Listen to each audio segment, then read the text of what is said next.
You're all terminated, effective immediately. The words cut through the conference room like a blade through silk. Sharp. Final. Irreversible. Naomi Cross stood at the head of the mahogany table, her cream blazer wrinkled from 3 hours on a plane, her first-class ticket still folded in her right hand like evidence at a crime scene. The ticket that had started everything. Seat 1A, Atlantic Airways Flight 447, paid in full, denied on site. Around the table, 9 board members sat frozen in their leather chairs. Some gripped the armrests, others leaned forward, mouths slightly open as if waiting for the punchline that would never come. The afternoon sun slanted through floor-to-ceiling windows on the 57th floor of the Apex Holdings building in Manhattan, casting long shadows that made the room feel smaller than it was. In the doorway stood 3 people who'd been summoned without warning. Captain James Thornhill, 54, his uniform still crisp from this morning's flight. Jennifer Walsh, 34, senior flight attendant, her blonde ponytail pulled so tight it looked painful. Tyler Bradford, 45, ground crew manager, his Atlantic Airways badge still clipped to his belt. All 3 stared at Naomi like she'd materialized from nowhere, which, from their perspective, she had.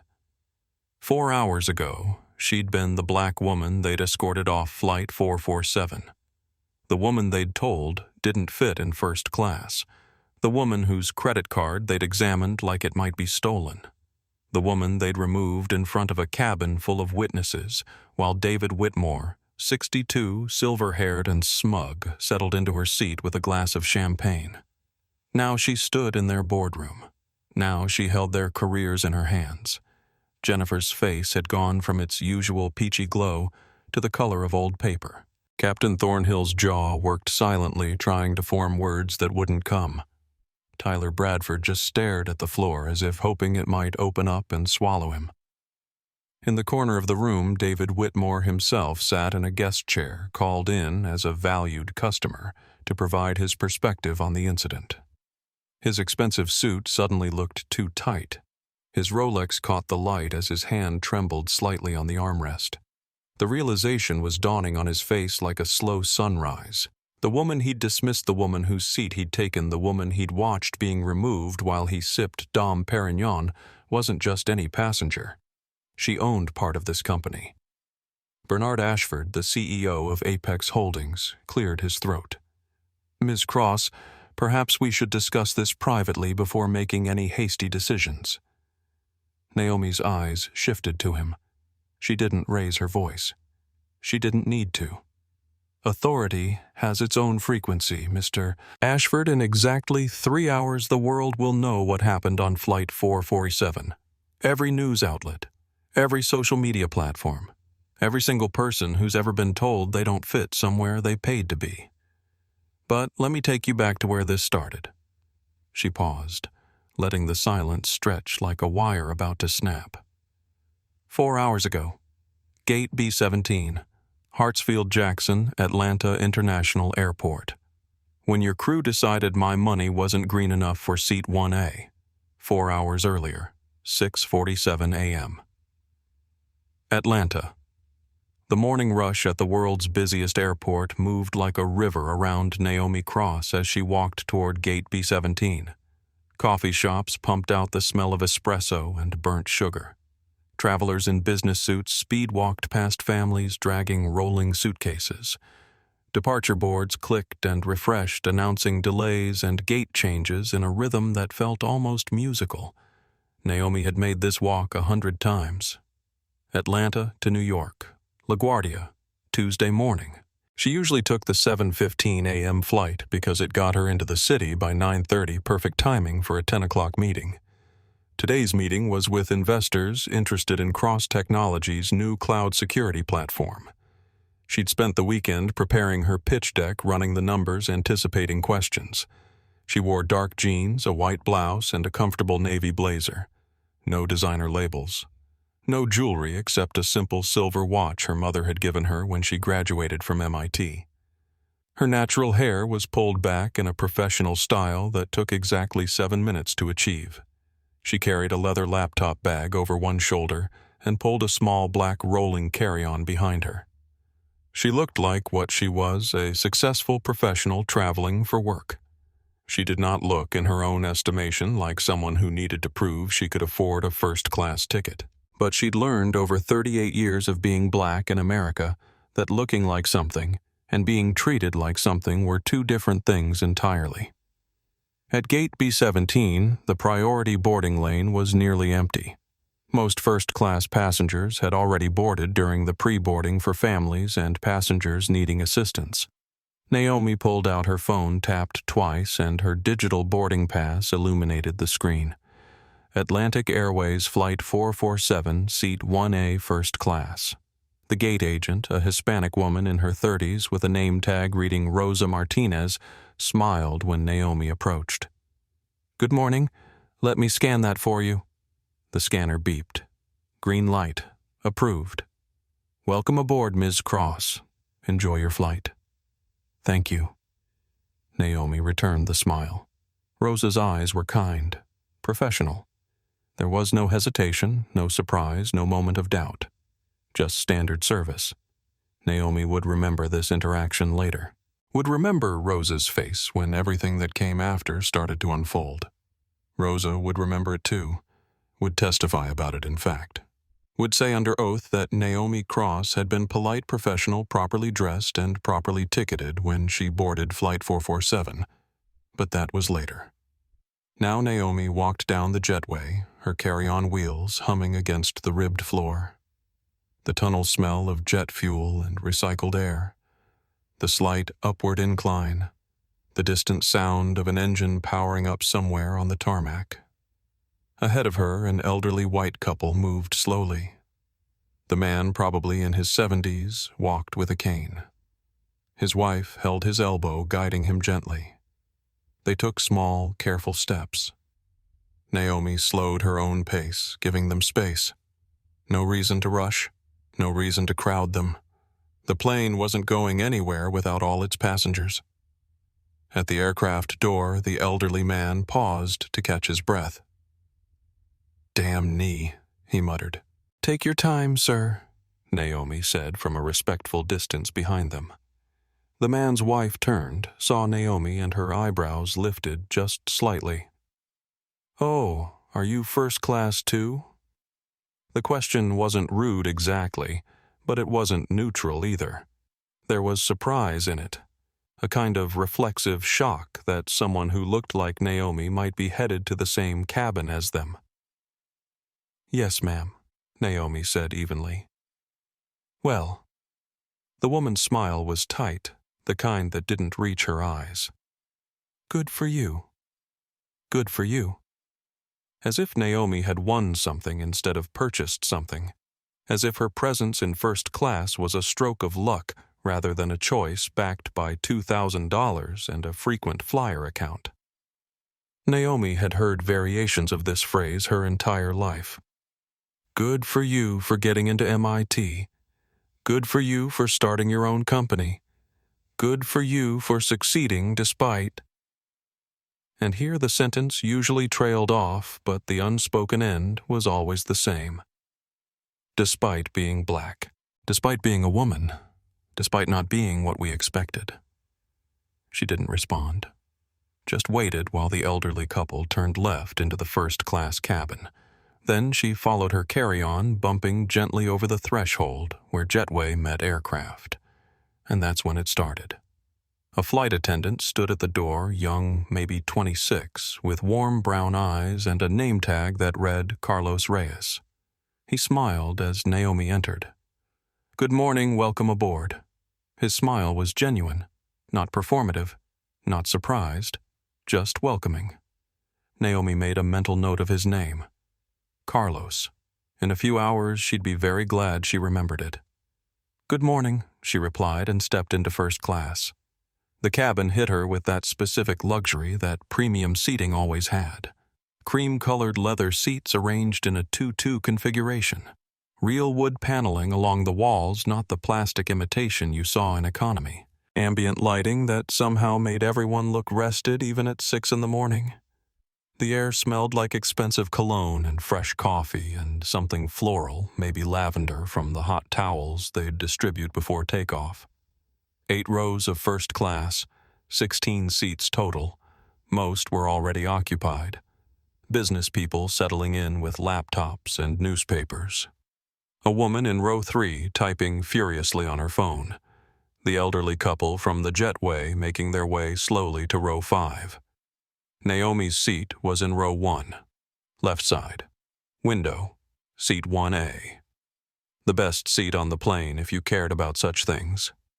First aboard, first to deplane extra legroom closest to the front galley for fastest service.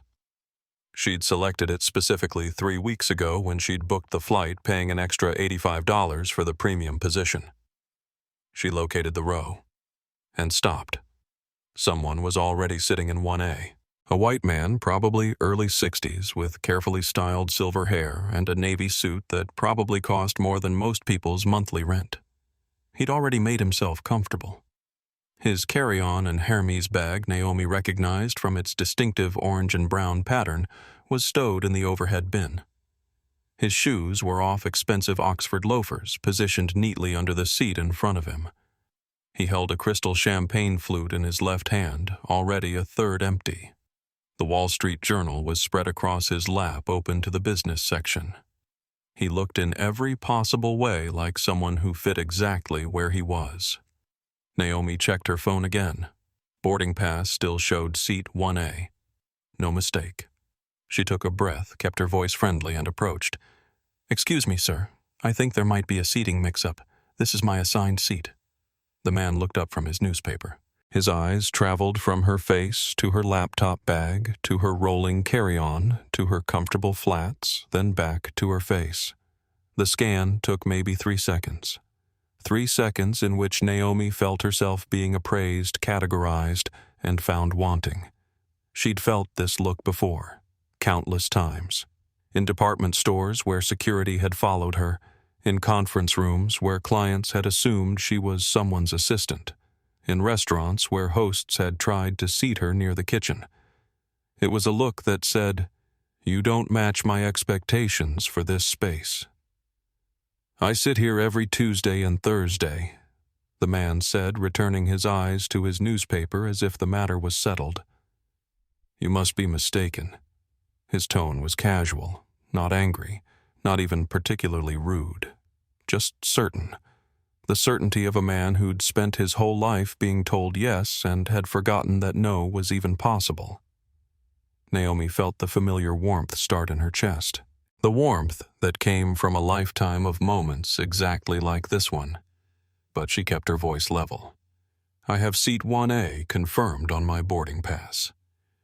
Would you mind checking yours?" The man, still not looking up, took a slow sip of his champagne. Set the glass down with deliberate care in the holder beside his seat. Finally, with visible reluctance, he lifted his eyes to meet hers. "Young lady," he said. And that phrase, young lady, carried more condescension than most full sentences. "I've been flying this route for 6 years. I'm a Diamond Premier Elite member. They hold this seat for me. I understand you may have an arrangement." Naomi said, each word measured, "But I purchased this specific seat 3 weeks in advance. I have confirmation right here." She turned her phone screen toward him, displaying her boarding pass clearly.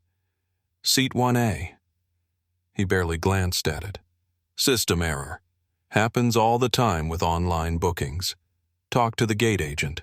I'm sure they can sort you out with another seat." Sort you out? As if she were a problem to be solved. A glitch in his routine. Behind Naomi, another passenger cleared his throat impatiently, a white man in his 40s already holding his own boarding pass, annoyed at the holdup. "Excuse me," he said, not quite polite. "Some of us are trying to get to our seats." Naomi stepped aside slightly, letting him pass, but didn't move away from row 1. She looked back at the silver-haired man who had returned his attention to the Wall Street Journal as if she'd already left. "Sir," she said, her patience beginning to fray around the edges. "I'd really appreciate if you could just verify your boarding pass. I'm certain there's been a mistake, but I'd like to resolve it before takeoff." There's no mistake on my end. He turned a page of his newspaper, the paper crinkling loudly. I've sat in this seat every week for 6 years. I have an understanding with Atlantic Airways. Now, if you'll excuse me, you're blocking the aisle and other passengers are trying to board. An understanding. An arrangement. These words that meant rules apply to other people, not to me. Naomi was about to respond when she heard footsteps approaching from behind, heard a voice that carried just enough authority to make people turn. Is there a problem here? Naomi turned to see a flight attendant approaching. A woman, maybe 34, with blonde hair pulled into a bun so tight it looked painful. Her makeup was immaculate. Her uniform was crisp. Her name tag read, Jennifer Walsh, Senior Flight Attendant. And her eyes, Naomi noticed immediately, were already slightly narrowed. Already making assumptions about who was causing the disruption? Yes, Naomi said, keeping her tone professional. This gentleman is sitting in my assigned seat. Jennifer looked at the silver-haired man, then at Naomi, then back at the man. The calculation happened in her eyes instantly. Older white man in expensive suit, comfortable and settled, clearly irregular. Younger black woman in casual business attire, standing in aisle with a carry-on, clearly not a familiar face. Decision made. Mr. Whitmore is one of our most valued Diamond Premier Elite members, Jennifer said, as if this explained everything. As if elite status was a trump card that beat confirmed seat assignments. I'm sure we can find you another excellent seat. So, the man had a name. David Whitmore. Naomi filed it away. I don't want another seat, Naomi said, her voice still level but now with an edge of steel. I want the seat I paid for. 1A. Jennifer's professional smile tightened. Ma'am, please don't make this difficult. There it was, that word. Difficult. The word they always used when someone had the audacity to expect what they'd paid for. Difficult, as if asking for basic fairness was an act of aggression. I'm not making anything difficult, Naomi replied. I'm standing here with a confirmed boarding pass for seat 1A asking why someone else is sitting in it. That seems like a reasonable question. Let me see your boarding pass. Naomi handed over her phone. Jennifer took it, looked at the screen. Really looked this time. Naomi watched the micro-expressions flicker across Jennifer's face. Saw the moment when Jennifer registered that the boarding pass was legitimate. Seat 1A, confirmed, paid in full. For just a second, something that might have been doubt crossed Jennifer's features. But then she glanced at David Whitmore sipping his champagne utterly relaxed. A known quantity, a regular customer, someone who made her job easier by always being pleasant and tipping well and never causing problems. And she looked at Naomi. An unknown, a potential complaint, a disruption to the smooth operation of her cabin. Jennifer's face hardened. Decision reinforced. There seems to be a system error, she said, echoing David's earlier words. These things happen with online bookings. Mr. Whitmore has been a loyal customer for years, and we have an arrangement for his preferred seating. I can offer you seat 3C, also a window seat, and we'll credit your account 15,000 bonus miles for the inconvenience. Inconvenience. The word felt like a slap. This wasn't an inconvenience. This was theft. Polite, smiling theft, but theft nonetheless. That's not an inconvenience, Naomi said quietly. That's you taking what I paid for and giving it to someone else. I selected 1A specifically. I paid $2,184 for this ticket for this seat. I'm not interested in compensation for giving up what already belongs to me. Around them, other passengers were starting to notice, starting to watch, starting to pull out phones. David Whitmore set down his newspaper with a sigh of theatrical patience. He looked at Naomi the way someone might look at a child throwing a tantrum in a grocery store. Pitying, exhausted, slightly amused. Look, he said, clearly there's been some kind of error with your booking. But I've had this arrangement with Atlantic Airways for years.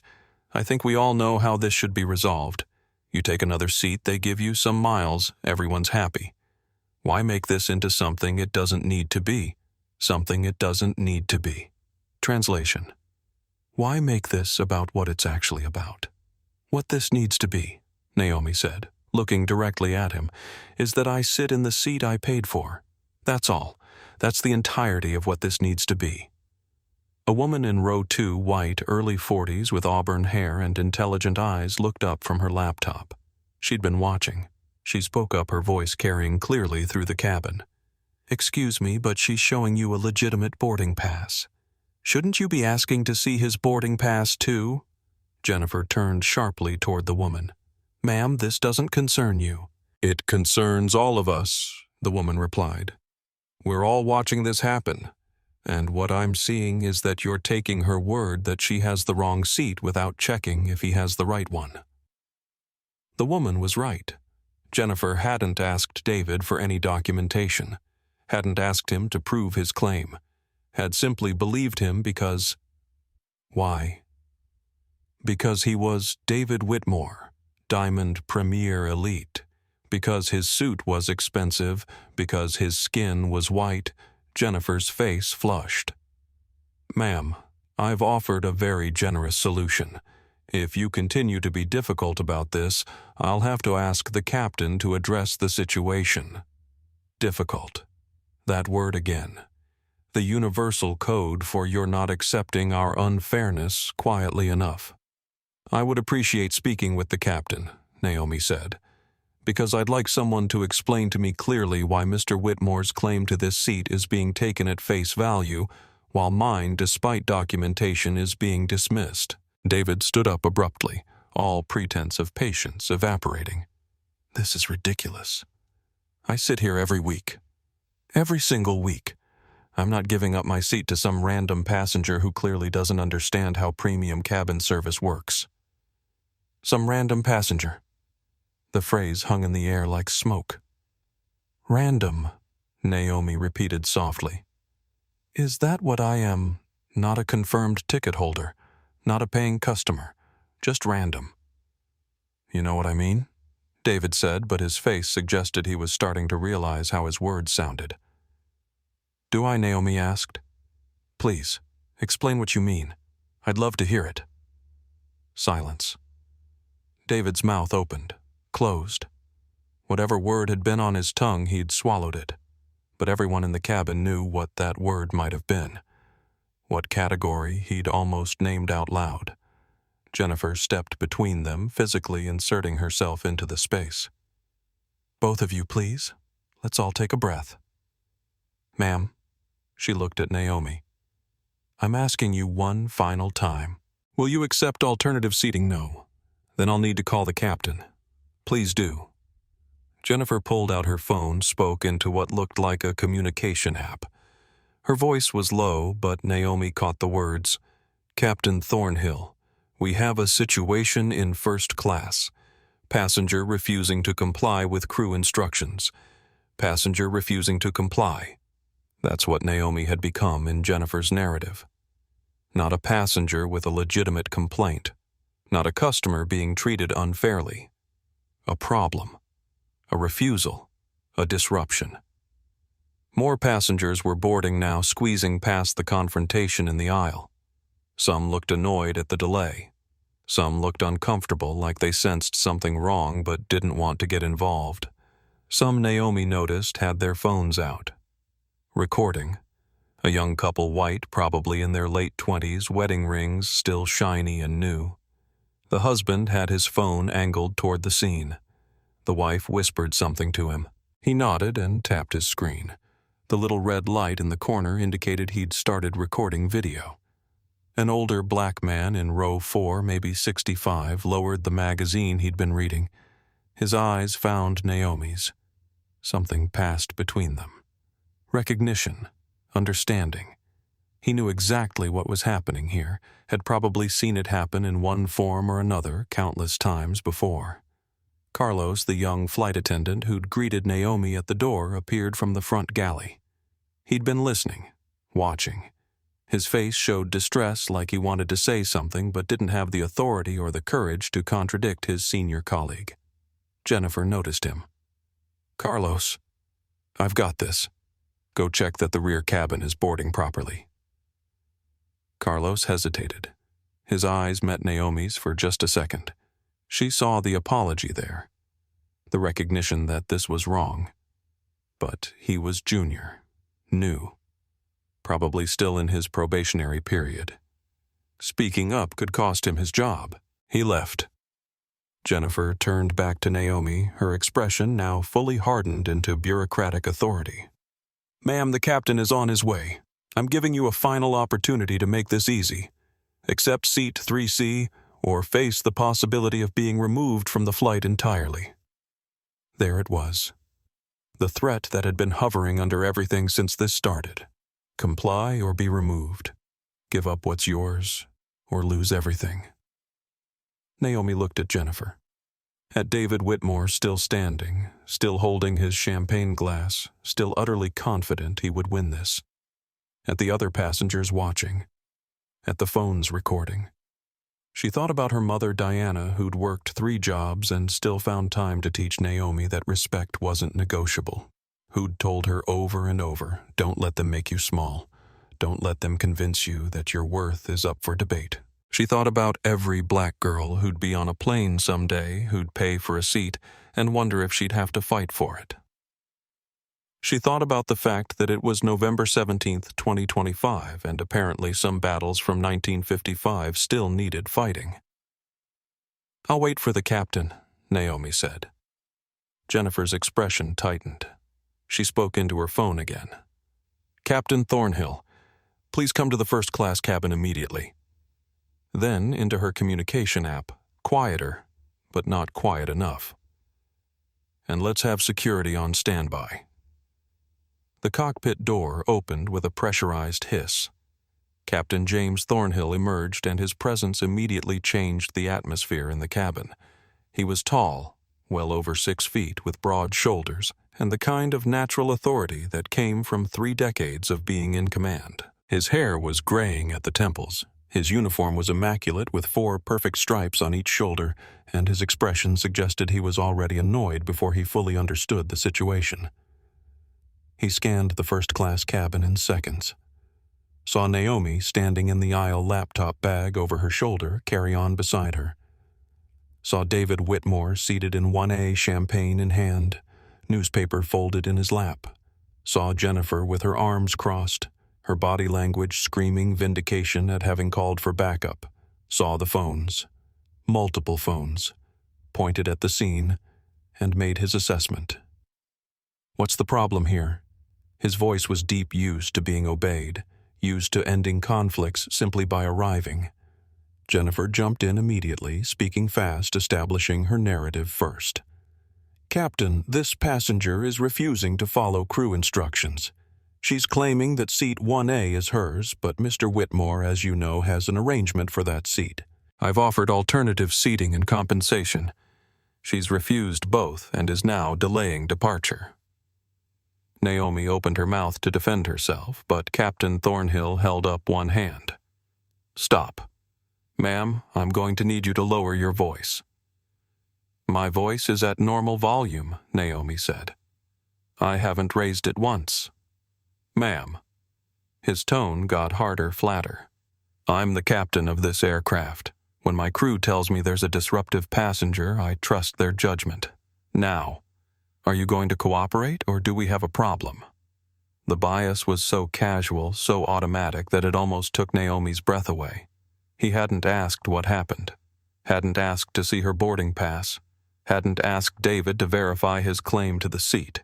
He'd simply walked out, looked at the scene, decided who was the problem based on who looked like they fit and who looked like they didn't, and made his ruling.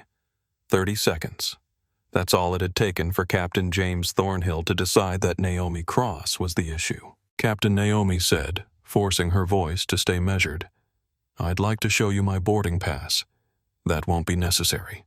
Jennifer has already reviewed the situation. Jennifer has not checked Mr. Whitmore's boarding pass. She's taken his claim at face value while questioning mine despite documentation. Captain Thornhill's expression didn't change. Mr. Whitmore is a Diamond Premier Elite member and a valued regular on this route. I've known him for years. If he says this is his seat, I believe him. The woman from row 2, the one with auburn hair who'd spoken up earlier, stood up. "Excuse me, Captain, but I've been watching this entire interaction from the beginning. This woman has been completely polite. She has a legitimate boarding pass for 1A. She showed it to your flight attendant. All she's asking for is the seat she paid for. This isn't right." Captain Thornhill turned to her. His face was still set in its professional mask, but Naomi saw something shift in his eyes when he looked at the woman. She was white, well-dressed, clearly educated, professional, harder to dismiss. "Ma'am, I appreciate your input, but this is a crew matter. I'm going to have to ask you to sit down." "This is a fairness matter," the woman said. "And as a passenger on this flight, I have a right to voice concern when I see another passenger being treated unjustly." Ma'am, Captain Thornhill's voice took on a warning tone. "If you continue to interfere, you'll be considered disruptive as well." The threat landed. The woman hesitated. Naomi saw the calculation happen in her eyes, the same calculation every person makes in moments like this. Is this my hill to die on? Will speaking up help, or will it just get me removed too? She sat down, but she kept her phone out, still recording. The older black man in row 4 cleared his throat. "Excuse me, Captain. My name is Kenneth Wright. I'm a retired attorney, and I've witnessed everything that's happened here. What's taking place is discrimination. Clear and documented discrimination. I will be willing to testify to what I've seen." Captain Thornhill looked at Kenneth. Another witness. Another complication. His shoulders tensed. "Sir, please sit down, or you'll be asked to deplane as well." Kenneth met Naomi's eyes, held her gaze. 30 years of civil rights law in that look. 30 years of fighting these exact battles. He sat down slowly, but before he did, he said clearly, loudly enough for the entire cabin to hear, "My name is Kenneth Wright. I am a witness. I have seen everything." Captain Thornhill turned back to Naomi. His patience, which had been thin to start with, was now completely gone. "Ma'am, final opportunity. Accept the alternative seating that's been offered, or we will be forced to call security to remove you from this aircraft." Naomi looked at seat 1A. Her seat. The seat she'd selected 3 weeks ago. The seat she'd paid an extra $85 to reserve.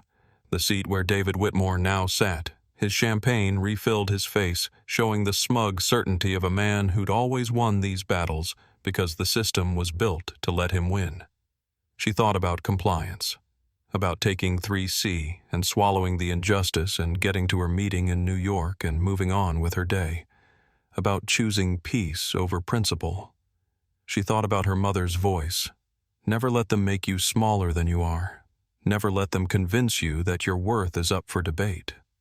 She thought about every video she'd seen of black people being dragged off planes, thrown to the ground, humiliated in front of crowds, all for the crime of expecting equal treatment.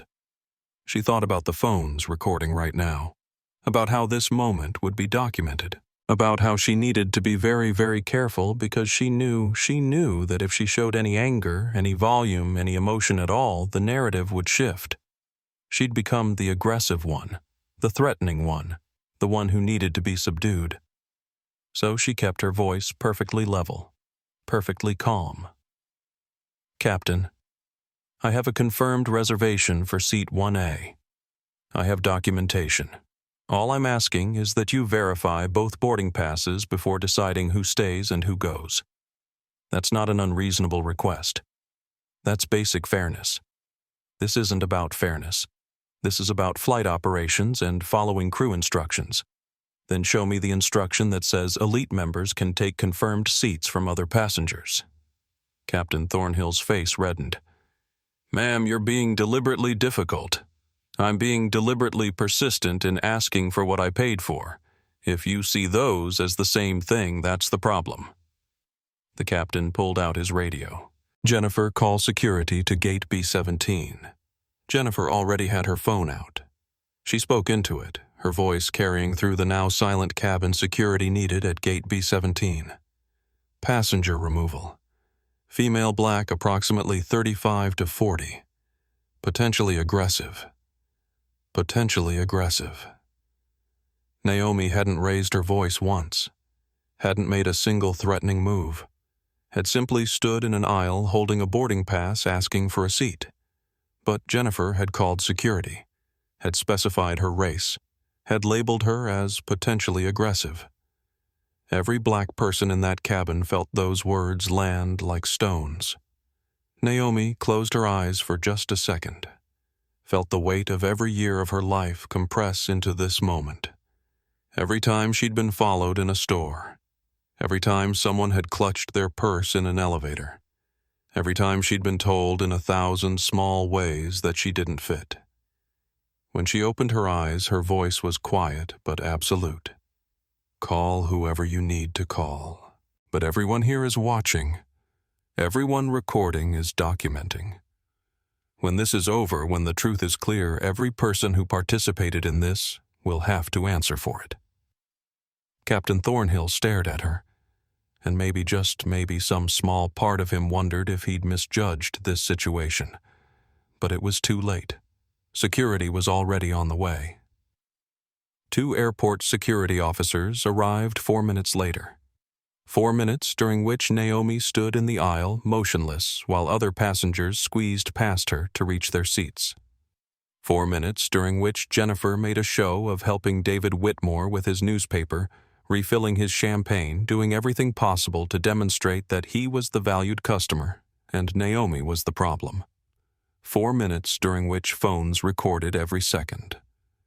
The security officers entered through the forward door. The first was a black man, probably late 30s, with kind eyes and a name tag reading M. Johnson. The second was a Hispanic woman, early 30s, her expression professional and neutral, L. Torres. Officer Johnson saw the scene immediately. Saw Naomi, a black woman surrounded by white flight crew and a white captain. Saw the phones recording. Saw the other passengers watching with that particular kind of uncomfortable tension that meant something was very wrong. His eyes met Naomi's. Something passed between them. Instant recognition. Not of each other, but of the situation. He'd seen this before. Different plane, different people. Same story. Captain Thornhill approached the officers, his voice low but still audible to the first few rows. We need this passenger removed. She's refused to comply with crew instructions and is delaying departure for 143 passengers. Officer Johnson looked at Naomi. Not at the captain. At her. Ma'am, can you tell me what's happening here? First person to ask her. First person to want her side. Naomi gestured to her phone, still showing her boarding pass. I have a confirmed reservation for seat 1A. That gentleman, she nodded toward David Whitmore, is sitting in it. I've asked him to verify his boarding pass. He's refused. The crew decided to remove me instead of checking whether his claim is valid. Officer Johnson took her phone, looked at the boarding pass. Legitimate. Confirmed. Paid in full. This shows you're assigned to 1A. I know, Naomi said. Jennifer stepped forward. There's a system error. Mr. Whitmore is a long-standing Diamond Premier Elite member with a standing arrangement for that seat. Officer Torres spoke for the first time. A standing arrangement that overrides confirmed reservations. Jennifer's face tightened. It's complicated. It doesn't seem complicated, Torres said. It seems straightforward. She has documentation for this seat. Does he? No one answered that. Captain Thornhill, losing patience, raised his voice slightly. Officers, I don't have time for a debate. The passenger has been offered alternative seating and generous compensation. She's refused. She's now delaying a commercial flight. I'm formally requesting her removal under Federal Aviation Regulation 121.5 and 80, authority of the pilot in command. Officer Johnson looked at Naomi with something that might have been sympathy. Ma'am, I understand this feels unfair, but if the captain requests removal, we're legally obligated to comply with that request. Do you understand? Naomi understood perfectly. She understood that the system was built this way, that the captain had absolute authority, that she could be in the right and still lose, that justice and law weren't always the same thing. I understand, she said. But I need everyone here to understand what's actually happening. I'm being removed from a seat I paid for. No one has checked his boarding pass. No one has asked him to prove his arrangement. The only person being asked to prove they fit here is me. And you? She looked at Officer Johnson directly. You know why. Officer Johnson's expression tightened. He did know why. He was a black man in uniform. He'd lived it too, but he had a job to do. Kenneth Wright, the retired attorney in row 4, stood up again. His voice was firm, authoritative, the voice of someone who'd argued in front of judges. Officers, this is discrimination. I'm a witness. I've seen everything. This woman has been polite, has provided documentation, and is being removed for no reason other than the color of her skin. I will testify to that under oath. Captain Thornhill whirled on him. Sir, sit down now, or you will be removed as well. Kenneth looked at Naomi, made a calculation, sat down slowly, but not before saying loud and clear, My name is Kenneth Wright. I'm retired but still a licensed attorney in Georgia. I'm a witness. Everyone should note that. The woman from row 2, the one with auburn hair, spoke up. I'm Sandra Price. I'm recording everything on my phone. I'm also a witness. The young couple from row 3, the ones live streaming, spoke almost in unison. We're streaming this live. 8,400 people are watching right now. The atmosphere in the cabin shifted. This wasn't just an airline removing a passenger anymore. This was documented. This was witnessed. This was becoming something larger. Officer Torres spoke quietly to Officer Johnson. Marcus, this feels wrong. Officer Johnson. Marcus nodded slightly, but he said to Naomi, Ma'am, if you refuse to leave voluntarily, we'll have to escort you. That could result in charges, interfering with a flight crew. I'm trying to help you avoid that. He was being kind, genuinely trying to give her an out, but the out meant giving up, meant accepting the injustice, meant proving to every young black woman watching that sometimes you just have to take what they give you and be grateful it wasn't worse. Naomi felt the trap close around her.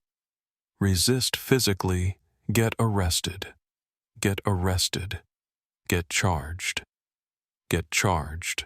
Become the story instead of the injustice being the story. She thought about the footage, about how it would look, about how she needed this to be absolutely unquestionably clear that she was the victim here, not the aggressor. Under protest, she said clearly, loudly enough for every phone to catch it, I will leave this aircraft, but I need everyone to note I am complying to avoid escalation, not because this is right. I have not been disruptive. I have not been threatening. I have not raised my voice. I am being removed for being black in first class. The words hung in the air like an accusation and a prophecy. Captain Thornhill's face went red. That is completely inappropriate and defamatory. Naomi cut him off, her voice still calm, still controlled. Then prove me wrong. Show me Mr. Whitmore's boarding pass. Show me the policy that says elite status overrides confirmed seating. Show me documentation of this arrangement you keep mentioning. Can you do that, Silence? No, Naomi picked up her carry-on handle. That's what I thought. She looked at David Whitmore one last time. He'd gone very still in seat 1A, his champagne forgotten in his hand. The smugness had drained from his face, replaced by something that might have been the beginning of unease. He was looking at all the cameras, starting to realize his face was in all these videos. Enjoy your flight, Mr. Whitmore, Naomi said. I hope that seat was worth it. She walked toward the exit spine, straight chin level. Officer Torres walked beside her, not touching her, giving her respect. Officer Johnson followed behind. As Naomi passed Carlos, the young flight attendant, from the door, he whispered, "I'm so sorry. This is wrong." Naomi stopped for just a second. "What's your name, Carlos?" "Carlos Reyes. Remember this moment, Carlos. Remember what you saw here." "I will," he said. And she believed him. Naomi walked off Flight 447, walked back up the jetway, walked away from the seat she'd paid for the meeting she'd prepared for the simple expectation of being treated like a human being. Behind her, she could hear the cabin erupting into conversation, could hear passengers arguing, could hear someone saying, "That was wrong. That was so wrong." But ahead of her was something else. Ahead of her was a phone call to her attorney, and a plan that would make everyone on that plane regret this day for the rest of their careers. Naomi sat in the gate seating area, her laptop bag beside her, her carry-on at her feet. Through the window, she could see Flight 447 being prepared for departure. Ground crew loading baggage, fuel truck pulling away, jetway about to detach. It was 7:54 a.m. She'd been removed from the plane at 7:47, 7 minutes. That's how long it had taken for her Tuesday morning to derail completely. She pulled out her phone.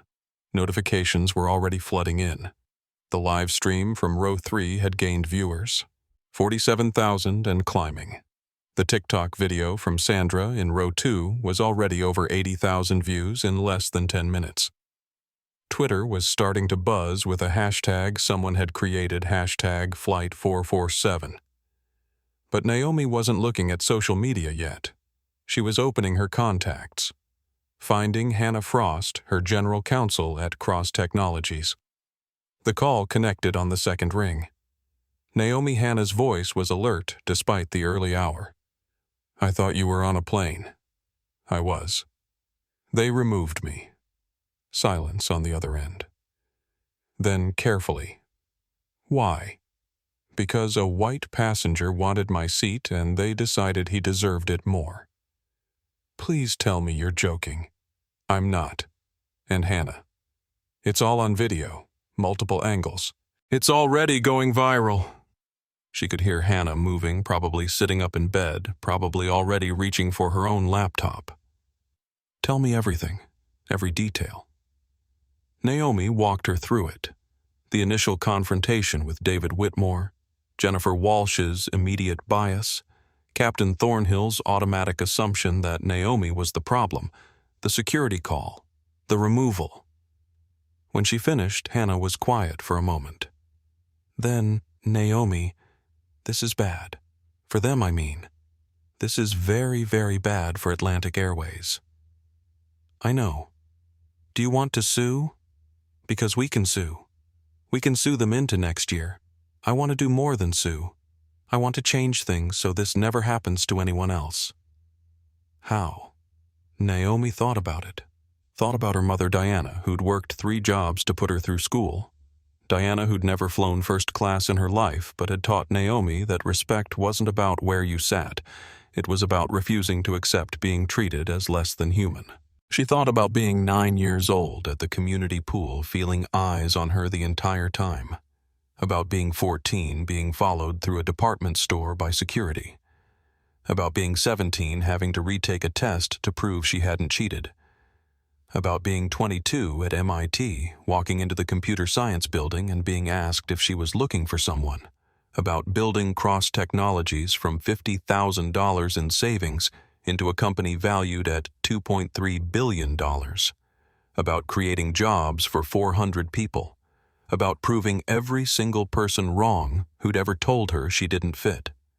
And still, at 38 years old, still having to fight for a seat on an airplane. "Hannah," she said, "pull Atlantic Airways' corporate structure. Find out who owns them. Find every shareholder, every board member, every executive. I want to know who's responsible for this culture. You're thinking about going after the whole company. I'm thinking about accountability. They didn't just kick me off a flight. They've been doing this. There's a pattern. I can feel it. And we're going to expose it." Hannah was silent for a moment. Then, Okay, give me an hour. I'll pull everything I can find. One more thing. Find discrimination complaints filed against them. I want to see if this has happened before. Naomi. Those are usually sealed.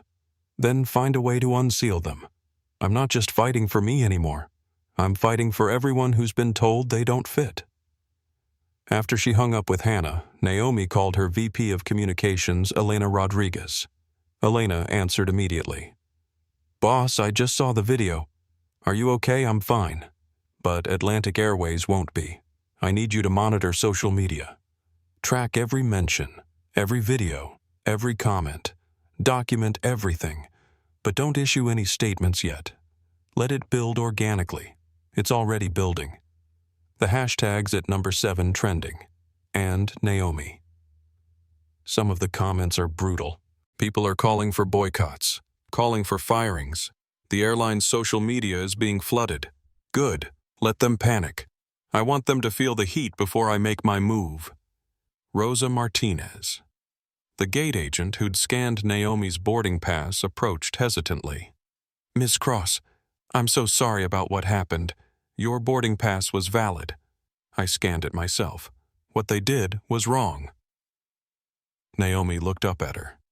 Rosa, in your experience working this gate, have you seen this happen before? Rosa hesitated, looked around, lowered her voice. Yes. Not often, but yes. Usually it's elite members claiming seats that aren't theirs. Crew usually sides with the elite passenger. I've seen it happen more to passengers who aren't white. Would you be willing to document that officially? Rosa's eyes widened. I could lose my job, or you could help fix a broken system. Your choice. But I promise you if you help me, I'll protect you. Rosa thought about it. Let me think about it. But Ms. Cross, I hope you sue them. I hope you win. Kenneth Wright, the retired attorney from row 4, found Naomi 10 minutes later. He'd gotten off the plane, deliberately missed his flight. Ms. Cross, I wanted to give you my contact information. I saw everything that happened. I'd like to help in any way I can. Naomi took his card. Kenneth Wright, attorney at law, retired but still listed with the Georgia Bar. Why did you get off the plane? She asked. Because some things are more important than being on time. I'm 67 years old. I marched in Selma. I fought for civil rights before you were born. And I watched you stand in that aisle with more composure than they showed you, and I thought I'm not just going to be a witness who stayed silent. Naomi felt unexpected emotion rise in her throat. Thank you. Don't thank me. Just promise me you'll fight this. All the way. Because people like me, we did our part. But the fight isn't over. Your generation needs to finish it. Sandra Price from row 2 also came looking for Naomi. I recorded everything. Do you want me to send it to you? Please. And one more thing. Would you testify about what you saw? Absolutely. What they did to you was wrong. I have 2 daughters. I don't want them growing up in a world where that's acceptable. Naomi's phone buzzed. Hannah calling back earlier than expected. Naomi, you're not going to believe this. Atlantic Airways is a subsidiary of Apex Travel Holdings, publicly traded.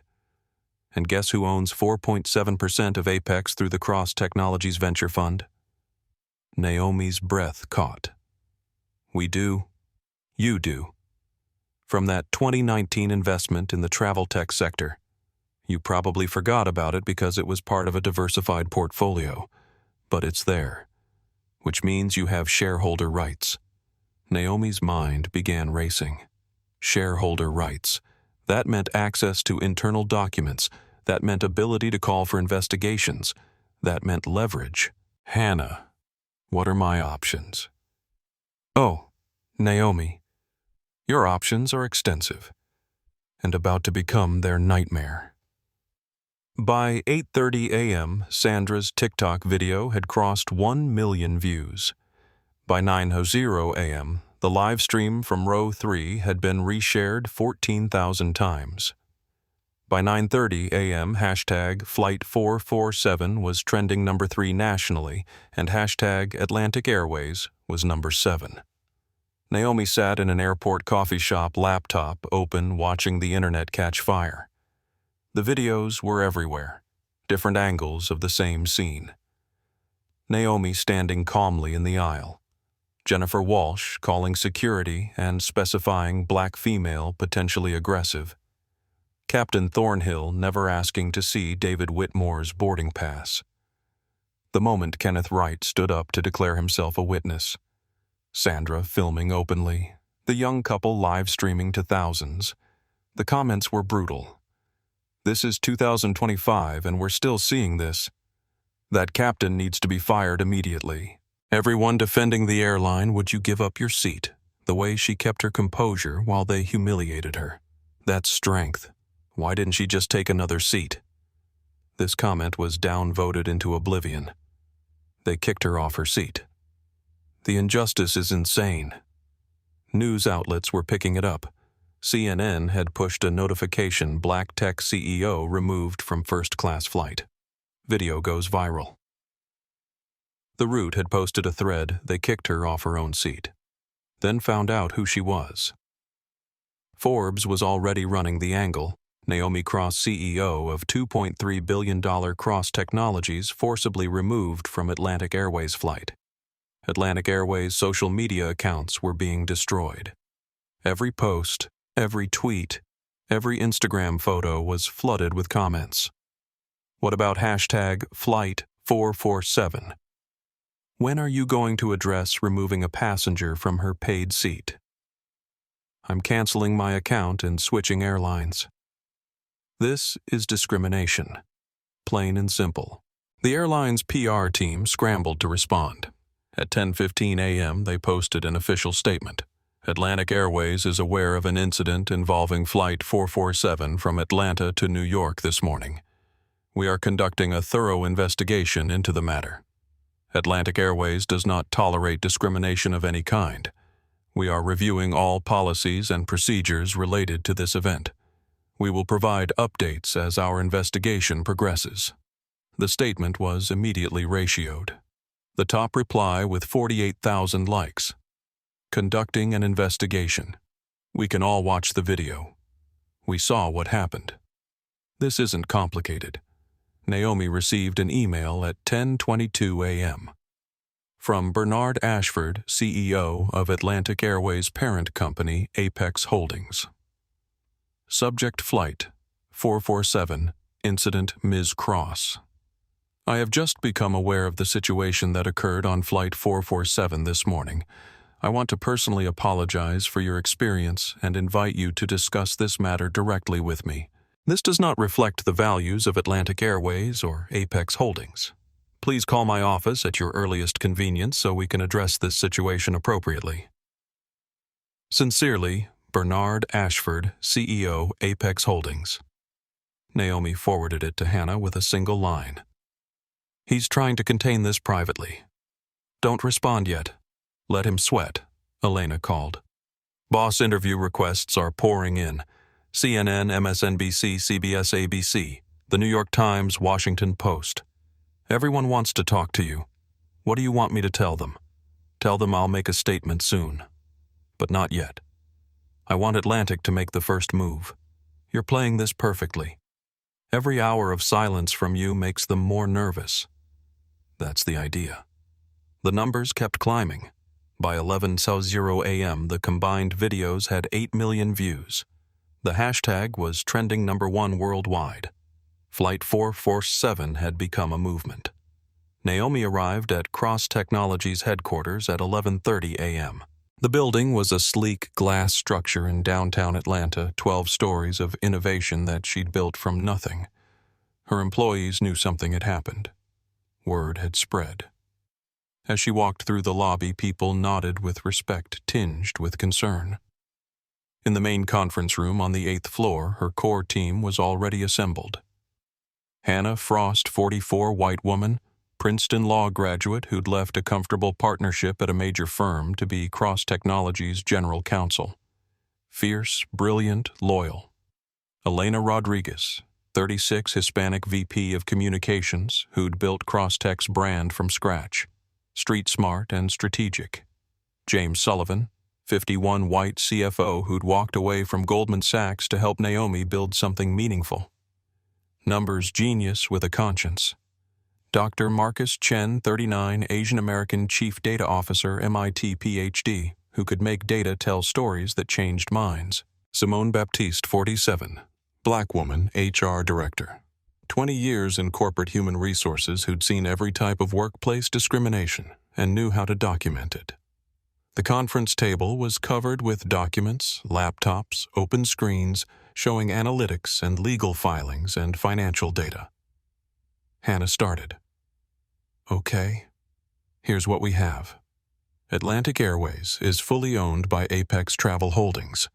Apex is publicly traded market cap $14.7 billion.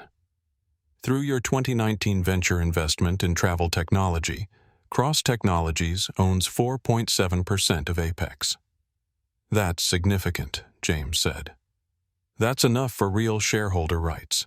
You can demand board meetings, access internal documents, push for investigations. Hannah pulled up a document. More interesting, there are 47 pending discrimination complaints against Atlantic from the past 3 years. 47. All settled quietly with non-disclosure agreements. None went to litigation. None made the news. Naomi felt anger rise in her chest. They've been paying people to stay quiet. Exactly.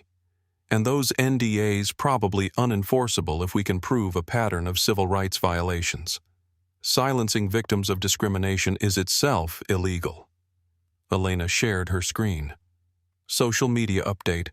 The videos have passed 8 million combined views. Sentiment analysis, 78% supporting you, 14% defending the airline, 8% saying you should have accepted another seat. What about the airline's stock? James pulled up a chart. Apex Holdings opened at $142 a share this morning. It's currently at $136.50. That's down 3.8%. Market cap loss of approximately $560 million. Naomi let out a low whistle. In 4 hours, investors are panicking. If this continues, shareholders will demand heads roll. Dr. Chen had been working quietly on his laptop. He looked up. I've been running an analysis. I scraped social media mentions of Atlantic Airways discrimination complaints over the past 5 years. Found 147 public complaints with similar patterns to what happened to you.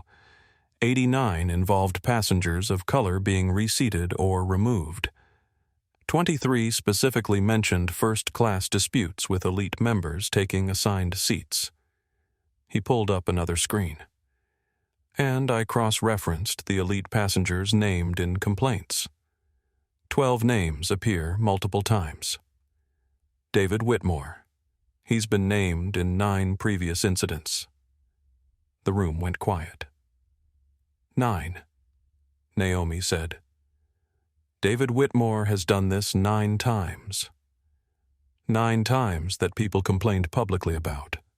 Probably more that went unreported. And Atlantic Airways knows. They've compensated passengers. They've moved people. But they never stopped him from doing it again.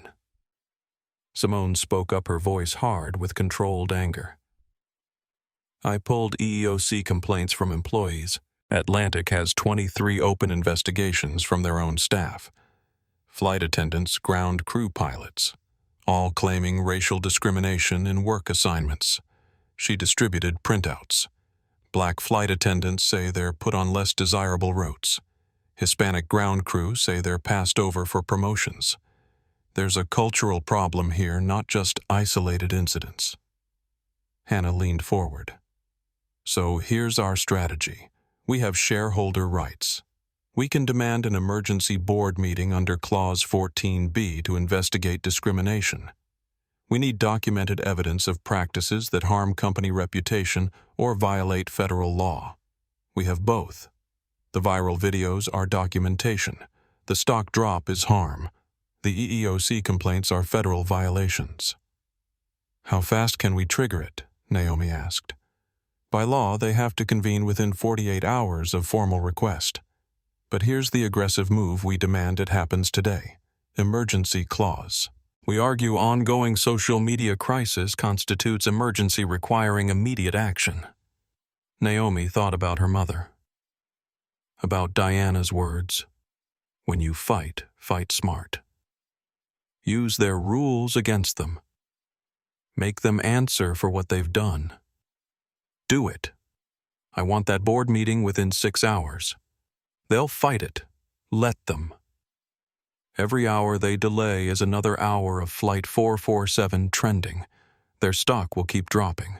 They'll fold. James nodded. I've been watching unusual trading. Someone's buying Apex stock on the dip. Big positions. Someone thinks this blows over. Naomi smiled.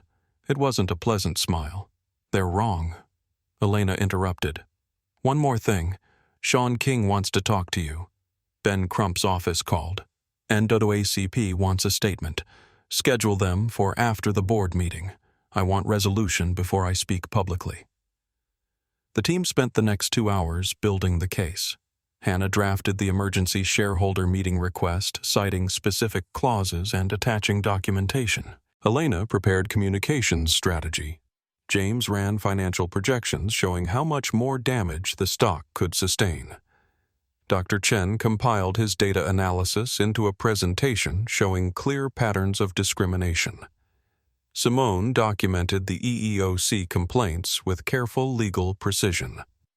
At 1:37 p.m., Hannah sent the formal request to Apex Holdings Board of Directors.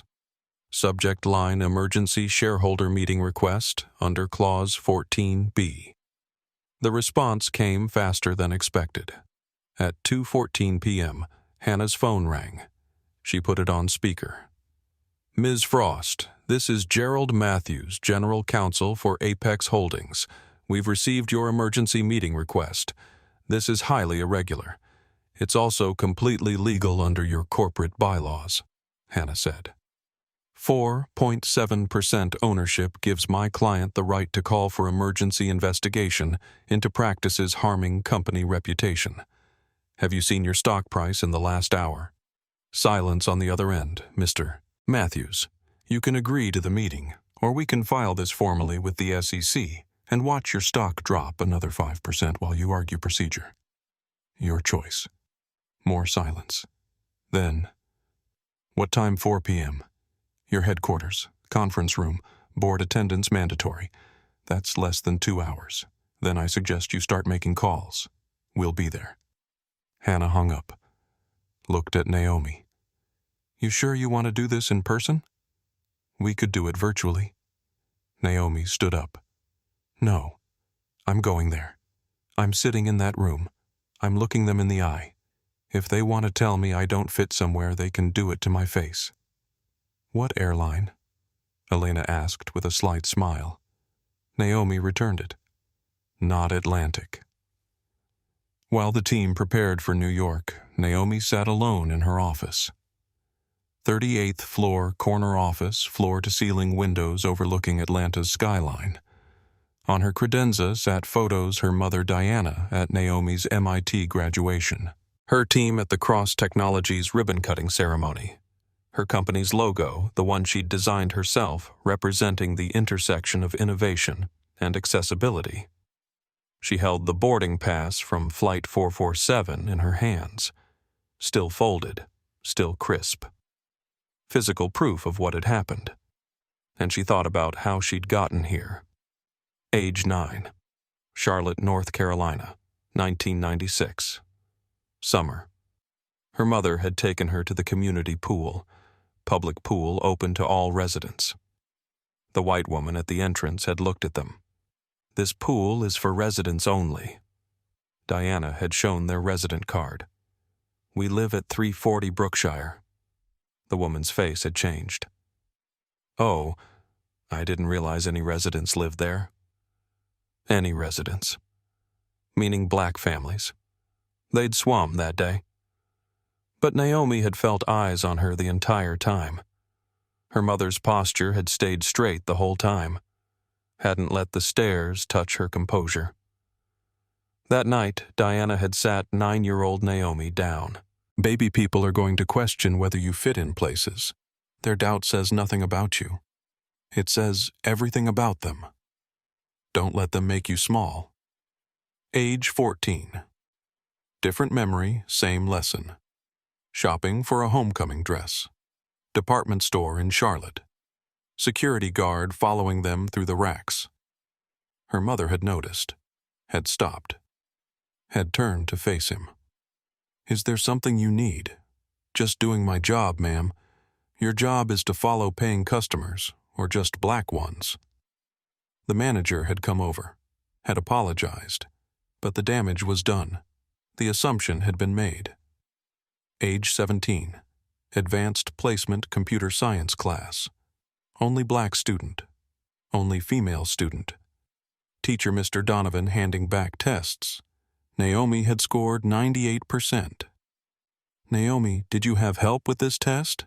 Help, meaning did you cheat? She had to retake the test. Supervised. Watched. Monitored like a criminal. She'd scored 99% the second time. Mr. Donovan had said nothing. No apology, no acknowledgement, but Naomi had learned excellence doesn't protect you. Sometimes it makes the suspicion worse. Age 22.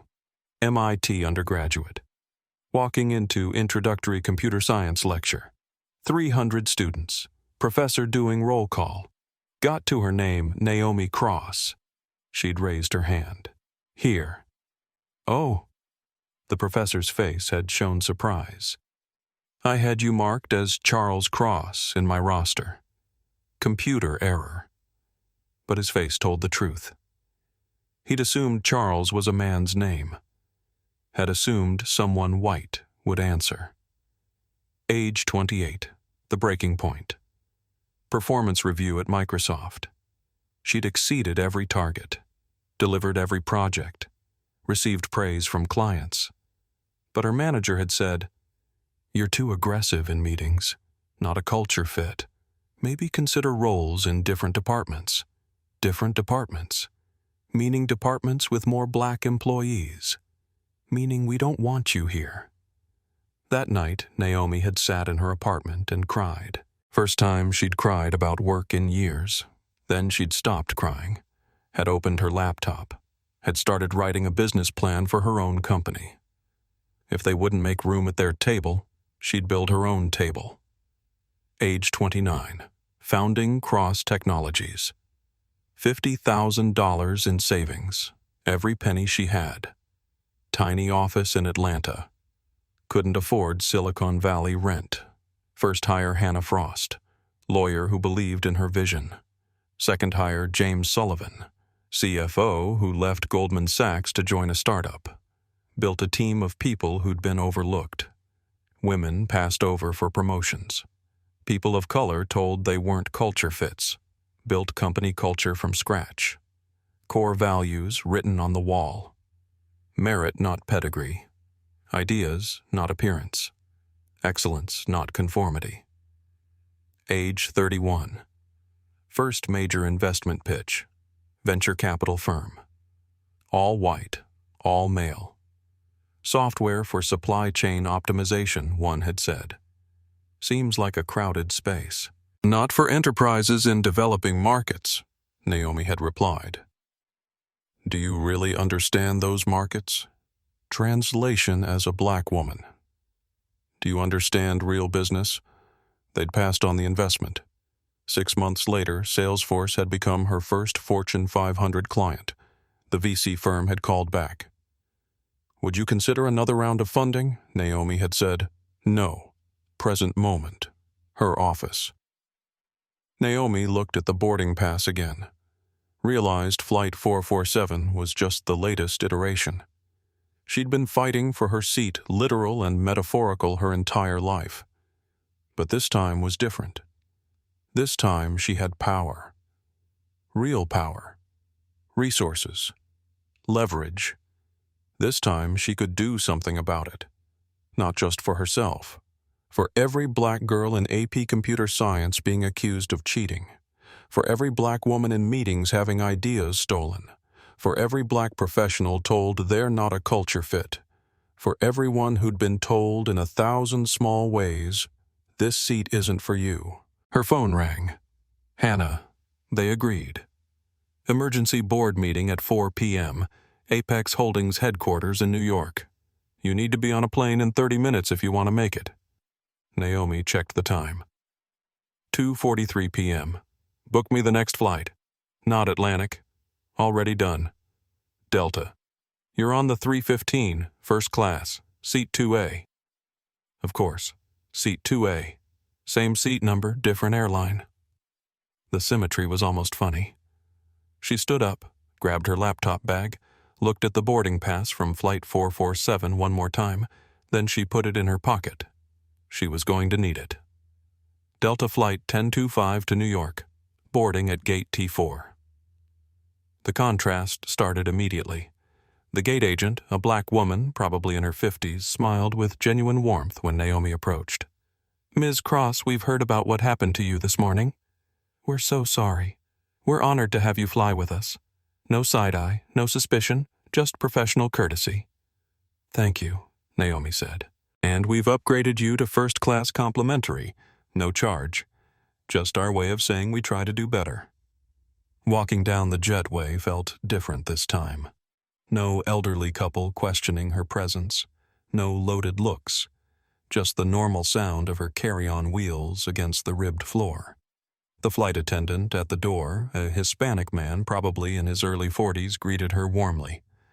Welcome aboard, Ms. Cross. Anything you need, just let me know. Normal service, the way it should be. Seat 2A, window, first row. Same position as this morning, but the experience couldn't have been more different. Naomi settled in, pulled out her laptop, connected to in-flight Wi-Fi before they even pushed back from the gate. Twitter was on fire. Hashtag Flight 447 was still trending #1, now with over 18 million tweets. The story had gone international. BBC American CEO removed from flight in discrimination incident. The Guardian Airline passenger removal sparks outrage. CNN had it as their lead story. But more interesting were the new developments. Atlantic Airways employees were speaking out. An anonymous account at Flight Attendant Anon Y work for Atlantic. What happened to Naomi Cross is standard practice. Elite passengers always win. People of color always lose. We're told not to make waves. I'm making waves. The tweet had 340,000 likes in 2 hours. More employees piling on. At Atlantic Insider, 8 years with this company. Seen this happen dozens of times. Management ignores complaints. At Pilots Union 447, we've filed union grievances about discriminatory seating practices. They disappear into HR black holes. Corporate response was failing. Atlantic had issued a second statement at 12:30. We are committed to diversity and inclusion. This incident does not reflect our values. Investigation ongoing. The statement was getting destroyed in the comments. Your values were on display in that video. Investigation equals waiting for this to blow over. You don't investigate discrimination. The DOT does. Political figures were weighing in. Senator James Baldwin. What happened to Naomi Cross is unacceptable. I'm calling for DOT investigation into at Atlantic Air discriminatory practices. Representative Alexandria Ocasio-Cortez. This is what racism looks like in 2025. Not always violence. Sometimes it's being told you don't fit in spaces you paid for. Celebrity support was building. Kerry Washington. I've been Naomi Cross. Any black woman who travels has been Naomi Cross. This needs to change. LeBron James. They kicked her off the plane. Watch her shut down the whole airline. Hashtag Flight 447. Oprah respect is not negotiable. Period. Naomi received a text from Elena boss Gail King wants an exclusive for CBS. Primetime slot. Your call. Naomi replied. After board meeting. If I have something to announce, she gets first interview. Another email from Bernard Ashford. Second attempt. Ms. Cross. I understand you're invoking shareholder rights. I want to resolve this directly before the board gets involved. This could damage both of us. Let's find a mutually beneficial solution. The board doesn't need to be involved in what could be handled privately. I'm prepared to offer significant compensation and policy changes. Please call.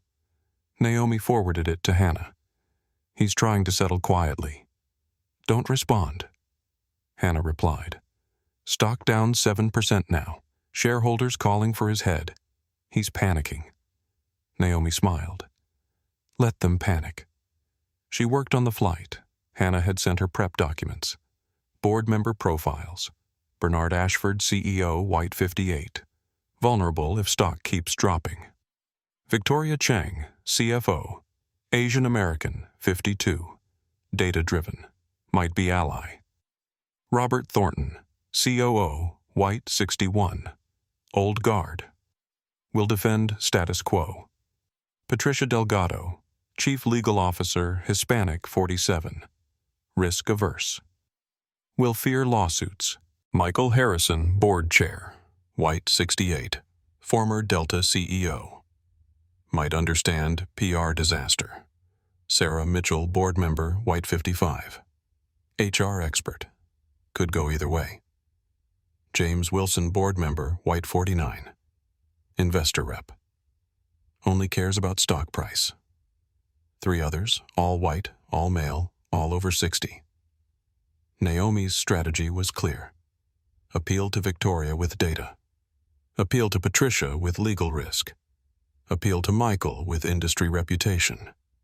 Appeal to James with stock price. Appeal to Sarah with HR ethics. The old guard would resist. She needed 6 of 9 votes. Tight, but possible. A woman in the seat next to her, older white, probably early 70s, leaned over. Excuse me, are you Naomi Cross? Naomi tensed slightly. Here we go. Yes, I saw what happened this morning. I'm 71 years old. I marched in Selma in 1965. I thought we'd gotten further than this. I'm ashamed we haven't. She handed Naomi a handwritten note. Thank you for not backing down. The note read, Stay strong. History is watching. Unexpected emotion tightened Naomi's throat. Thank you. I raised 3 daughters. I told them the world was getting better. Watching that video this morning, I wondered if I'd lied to them. Then I saw you stand firm, and I thought maybe the world gets better because people like her refuse to accept it staying the same. After the woman went back to her book, Naomi sat with those words. History is watching. She'd been thinking about her fight as personal as about justice for herself. But it was bigger. It was about everyone watching, everyone who'd been told they didn't fit, everyone who'd need courage to stand up next time. The flight attendant who'd greeted her earlier approached.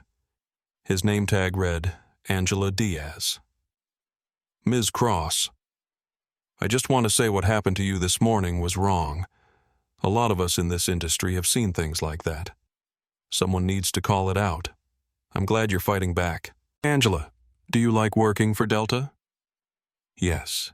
They treat us with respect. All of us, not just some of us. That's how it should be everywhere. Angela nodded and moved on. 2 flights, same day. Atlantic treated her like a criminal. Delta treated her like a human. Same person, same money, same Tuesday. The only difference was company culture. Culture was a choice. Atlantic had chosen wrong. The plane descended into New York, 3:15 p.m.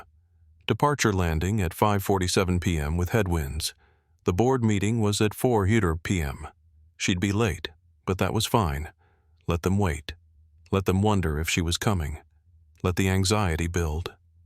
Looking out the window at Manhattan's skyline, Naomi felt something harden in her chest. Apex Holdings headquarters was on 57th Street, 57th floor. In less than an hour, she'd walk into that room. They thought she was coming to complain, to ask for an apology, to negotiate a settlement.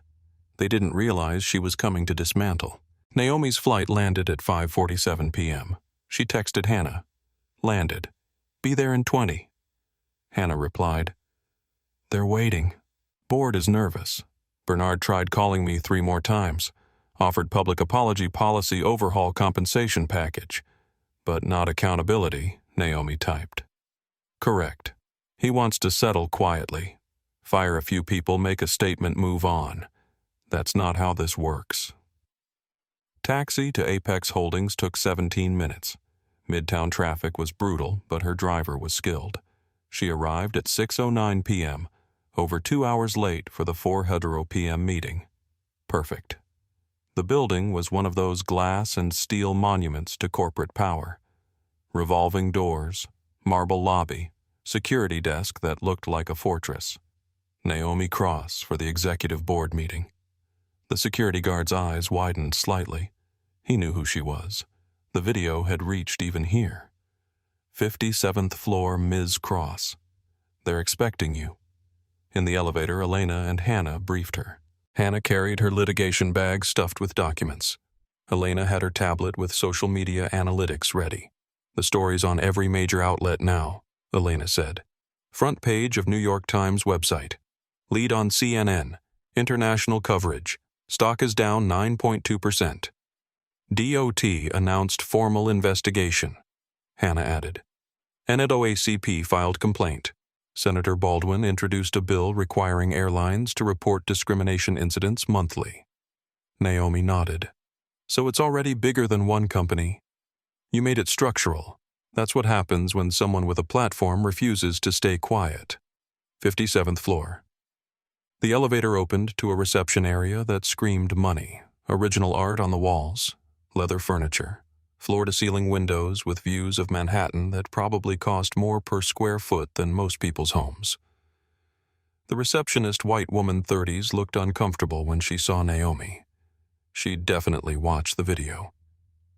Miss Cross, they're ready for you in the executive boardroom. Down the hall, last door on the right.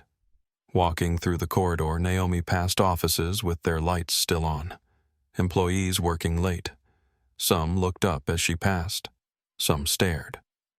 One young black woman, maybe an assistant or junior analyst, caught Naomi's eye and mouthed, "Thank you." Naomi nodded. Outside the boardroom, 2 security guards stood at attention. A corporate lawyer waited, nervous energy radiating from him. Ms. Cross. I'm Gerald Matthews, General Counsel for Apex Holdings. Before we begin, I want to clarify the scope. Hannah cut him off. The scope is defined by Shareholder Rights Clause 14b, Emergency Investigation into Discriminatory Practices. My client has documented evidence and legal standing. Anything else is your attempt to limit damage. Let's not waste time. Gerald blinked, unused to being interrupted. The board disputes the characterization of events. There's video, Naomi said flatly. Multiple angles, millions of views. They can dispute reality all they want. Facts don't care. Gerald looked like he wanted to argue but thought better of it. Very well. But I want it noted that Atlantic Airways maintains this was a misunderstanding. Note whatever you want, Hannah said. The DOT investigation will determine what it actually was. Gerald opened the boardroom door. The room was exactly what Naomi expected. Long mahogany table, 14 leather chairs, floor-to-ceiling windows with views of the city lit up in the evening darkness. 9 board members sat around the table looking various degrees of uncomfortable. And along the wall, sitting like students called to the principal's office, Captain James Thornhill, Jennifer Walsh, and Tyler Bradford. When Naomi walked in, time seemed to pause. Captain Thornhill's face drained of color. Jennifer Walsh's hand flew to her mouth. Tyler Bradford stared at the floor like he wished it would open up and swallow him. Recognition and horror washed over their faces in real time. The black woman from this morning. The one they'd removed. The one they'd called security on. The one Jennifer had described as potentially aggressive. She was here, in their boardroom, at their emergency board meeting, which meant she was someone important, someone with power. David Whitmore sat in a guest chair in the corner, called in to give his perspective as a valued customer. His expensive suit looked too tight now. His Rolex caught the light as his hand trembled on the armrest. His smug confidence from this morning had evaporated. Bernard Ashford, CEO of Apex Holdings, stood at the head of the table. 58 years old, silver hair, expensive suit, the look of a man who'd run companies for decades and thought he'd seen everything. He clearly hadn't seen this coming. "Ms. Cross," he said, trying to regain control of the room. "Thank you for coming. I want to start by saying how deeply sorry I am." Naomi held up one hand, stopped him mid-sentence. "Mr. Ashford, I don't need your apology right now. I need your attention." "May I present?" Bernard blinked. He'd expected her to accept his apology to negotiate to settle. Yes. Of course. Please." Naomi walked to the head of the table. Didn't ask permission. Just took the position. Claimed the space. Bernard had to sit down. Had to yield the floor. Alpha move established. Hannah distributed 3-ring binders to each board member. They opened them to find Tab 1 timeline of Flight 447 with video stills. Tab 2 witness statements from Sandra Kenneth. Carlos Rosa. Tab 3 financial impact including stock price and social media metrics. Tab 4 pattern analysis showing 47 pending discrimination complaints. Tab 5 employee EEOC complaints showing 23 open investigations. Tab 6 comparative airline policies. Tab 7 proposed remediation plan. Naomi began. Her voice was calm, professional, and absolutely unshakable. "Good evening. My name is Naomi Cross. At 7:08 this morning, I boarded Atlantic Airways Flight 447 with a confirmed first-class ticket for Seat 1A. At 7:54 a.m., I was forcibly removed from that aircraft, not because I was disruptive, not because I violated policy, but because a white passenger wanted my seat and your crew decided he deserved it more." Michael Harrison, board chair, former Delta CEO, spoke up. "Ms. Cross, we've all seen the video. It's disturbing. But surely there's context we're missing." "There is context," Naomi said. "The context is that this wasn't an isolated incident. It's a pattern. Tab 4. 47 pending discrimination complaints in 3 years. All settled quietly with NDAs. You've been paying people to stay silent about company-wide discrimination." Patricia Delgado, Chief Legal Officer, was flipping through her binder, her face tightening. "These complaints. I wasn't fully aware of the scope." Victoria Chang, CFO, looked up sharply. "That's because legal and HR have been burying them. I've been asking for comprehensive discrimination data for 2 years. I was told it was immaterial to financial reporting." She looked at Bernard accusingly. "You told me that personally." Naomi pressed on. "Ms. Chang is correct. This isn't a PR problem that appeared this morning. It's a cultural problem you've been hiding. And now it's cost you $1.4 billion in market cap in 9 hours. James Wilson, the investor representative, leaned forward. "Let's be clear about what this is. You're a shareholder using a personal grievance to force corporate action." Personal. Naomi's voice got colder. Tab 2. Statements from 5 other passengers who witnessed discrimination. Tab 5. 23 EEOC complaints from your own employees. This isn't personal, it's pervasive. Robert Thornton, the COO, tried to downplay. Every airline has complaints. That's the nature of customer service. Hannah interrupted. "Not like this. We compared your complaint rate to United, Delta, American, Southwest. Atlantic has 340% more discrimination complaints per passenger mile than industry average. The room went silent. Numbers didn't lie. Sarah Mitchell, the HR expert, spoke quietly. If these numbers are accurate, we're not looking at a PR crisis. We're looking at failure at every level of human resources and training. Bernard tried to regain control. Ms. Cross, I appreciate you bringing this to our attention. We'll conduct a thorough internal investigation. No. Naomi's voice cut through like a blade. You've had 3 years to conduct internal investigations. They've been worthless. I'm not here to ask you to investigate yourselves. I'm here to tell you what's going to happen. Every eye in the room locked on her. She had their attention now. Naomi Cross stood at the head of the boardroom table and felt the power dynamics shift like tectonic plates beneath her feet.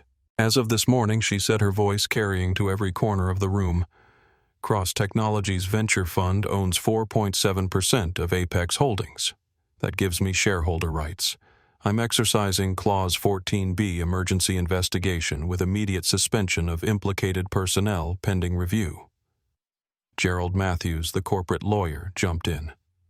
Ms. Cross, Clause 14B, requires evidence of gross negligence or potential criminal violations. Hannah didn't let him finish. Which we have. Federal civil rights law violations, video documentation from multiple sources, witness testimony, pattern of complaints suppressed through legally questionable non-disclosure agreements. Your office has been settling complaints and requiring NDAs potentially in violation of whistleblower protection statutes. Patricia Delgado, the chief legal officer, went pale. Gerald, is this true? Gerald shifted uncomfortably. We've settled complaints as standard risk mitigation practice. You've been silencing victims, Naomi said. There's a difference. And now the Department of Transportation is investigating. The NAACP has filed formal complaints. Senator Baldwin is introducing federal legislation. This isn't going away quietly. Victoria Chang, the CFO, leaned forward. Bernard, what's our liability exposure here? Bernard Ashford looked trapped. We'll need to calculate. I'll tell you, Victoria cut him off. Each of those 47 complaints could become a lawsuit now that the pattern is public. Class action potential.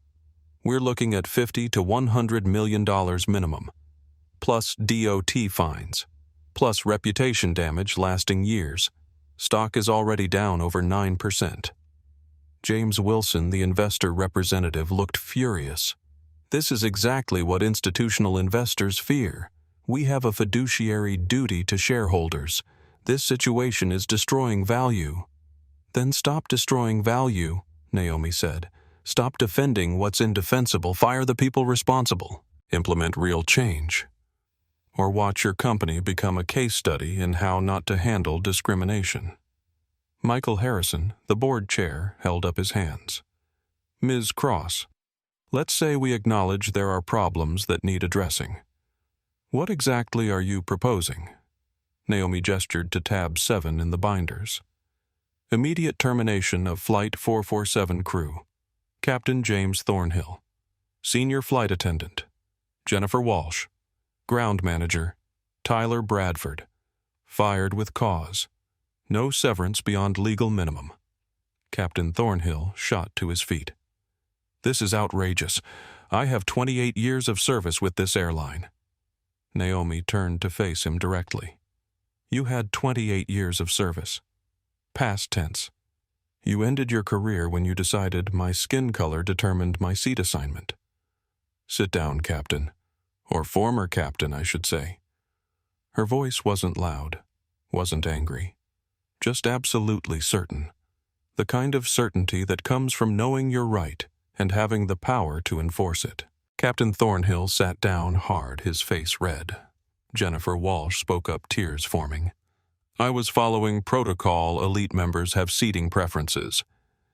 Show me that protocol, Naomi said. Show me where it's written that elite status overrides confirmed seat assignments. Show me the company policy that says you can remove paying passengers for not looking like they fit. Jennifer opened her mouth, closed it. There was no such policy. There never had been. It had been bias dressed up as procedure. Hannah stepped in. Ms. Walsh, we have audio of you calling security and specifying black female potentially aggressive when Ms. Cross had shown zero aggression. That alone is grounds for termination under federal discrimination law. Jennifer went silent, tears now streaming down her face. Naomi continued. Second requirement. Removal of all executives who suppressed discrimination complaints. That includes you, Gerald. Gerald Matthews sputtered.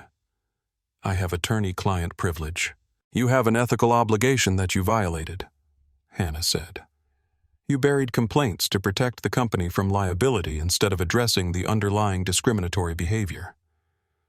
That's not legal counsel. That's enabling civil rights violations, Michael Harrison interjected.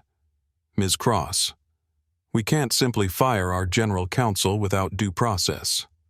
You can and you will, Naomi said. Or I go public with every complaint Gerald buried, every NDA he pushed through every victim he silenced to protect corporate image. Your choice, Mr. Harrison. Justice or exposure? Patricia Delgado. The actual CLO spoke up. Michael, if even half these allegations are accurate, Gerald has created massive liability for this company. We need to cut our losses. Bernard Ashford tried one more time. Ms. Cross, you're asking us to terminate people without proper investigation. Like you gave me proper investigation this morning, Naomi's voice could have cut glass. When you removed me from a flight without checking facts, without verifying claims, without giving me any opportunity to defend myself. You want to talk to me about due process? She let that hang in the air, then continued. Third creation of Independent Oversight Committee. Not internal, not controlled by Atlantic, run by outside civil rights organization. Full audit of all policies, complaints, and training programs. Public quarterly reports.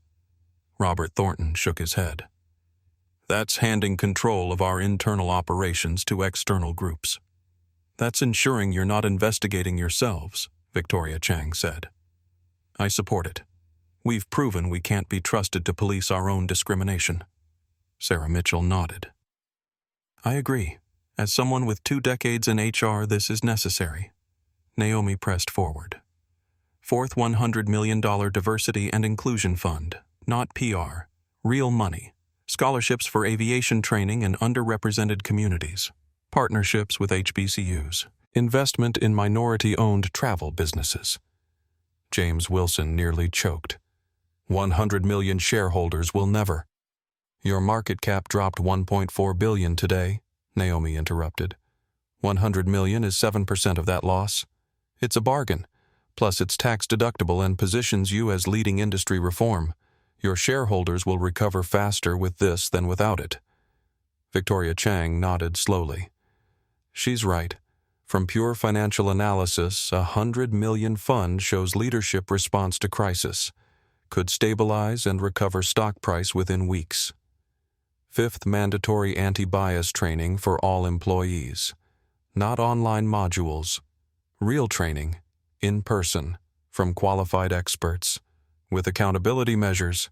Sarah Mitchell was already nodding. That should have been standard already. I can develop the program with proper oversight. Sixth public apology, not a corporate statement. You, Bernard, on camera taking full responsibility. No passive voice. No mistakes were made. Active ownership. Bernard's face went through several emotions. I didn't personally. You're the CEO, Naomi said flatly. This happened on your watch. Culture flows from leadership. You own this whether you personally discriminated or not. Seventh compensation for affected passengers. Not just me. All 47 pending complaints. Full refunds plus $25,000 each. No NDAs. No silence clauses. Patricia winced. That's over $1 million in direct payouts. It's justice, Naomi said. and it's cheaper than the class action lawsuit you'll face if you don't address this proactively. 8th protection for whistleblowers. Carlos Reyes Rosa Martinez. Any employee who spoke truth to power, they get formal protections written into their employment contracts. Anyone retaliates against them gets fired immediately. No exceptions. Michael Harrison held up his hands. Ms. Cross, these are extensive requirements. They're not requirements, Naomi corrected. They're the minimum acceptable response. You have 2 options. Implement these changes starting immediately and begin rebuilding trust. Or refuse and watch me take this public. I have interviews lined up with every major news network. I have 8.4 million followers on social media. I have a platform, resources, and nothing to lose. She paused for effect. I didn't ask to become the face of airline discrimination. You made me that when you removed me from Flight 447. But now that I'm here, I'm going to make sure no one else has to experience what I did. Victoria Chang spoke first. I move we vote on Ms. Cross's 8-point proposal. All points as written. Sarah Mitchell immediately seconded. I second that motion. Michael Harrison looked around the table, seeing control slip away.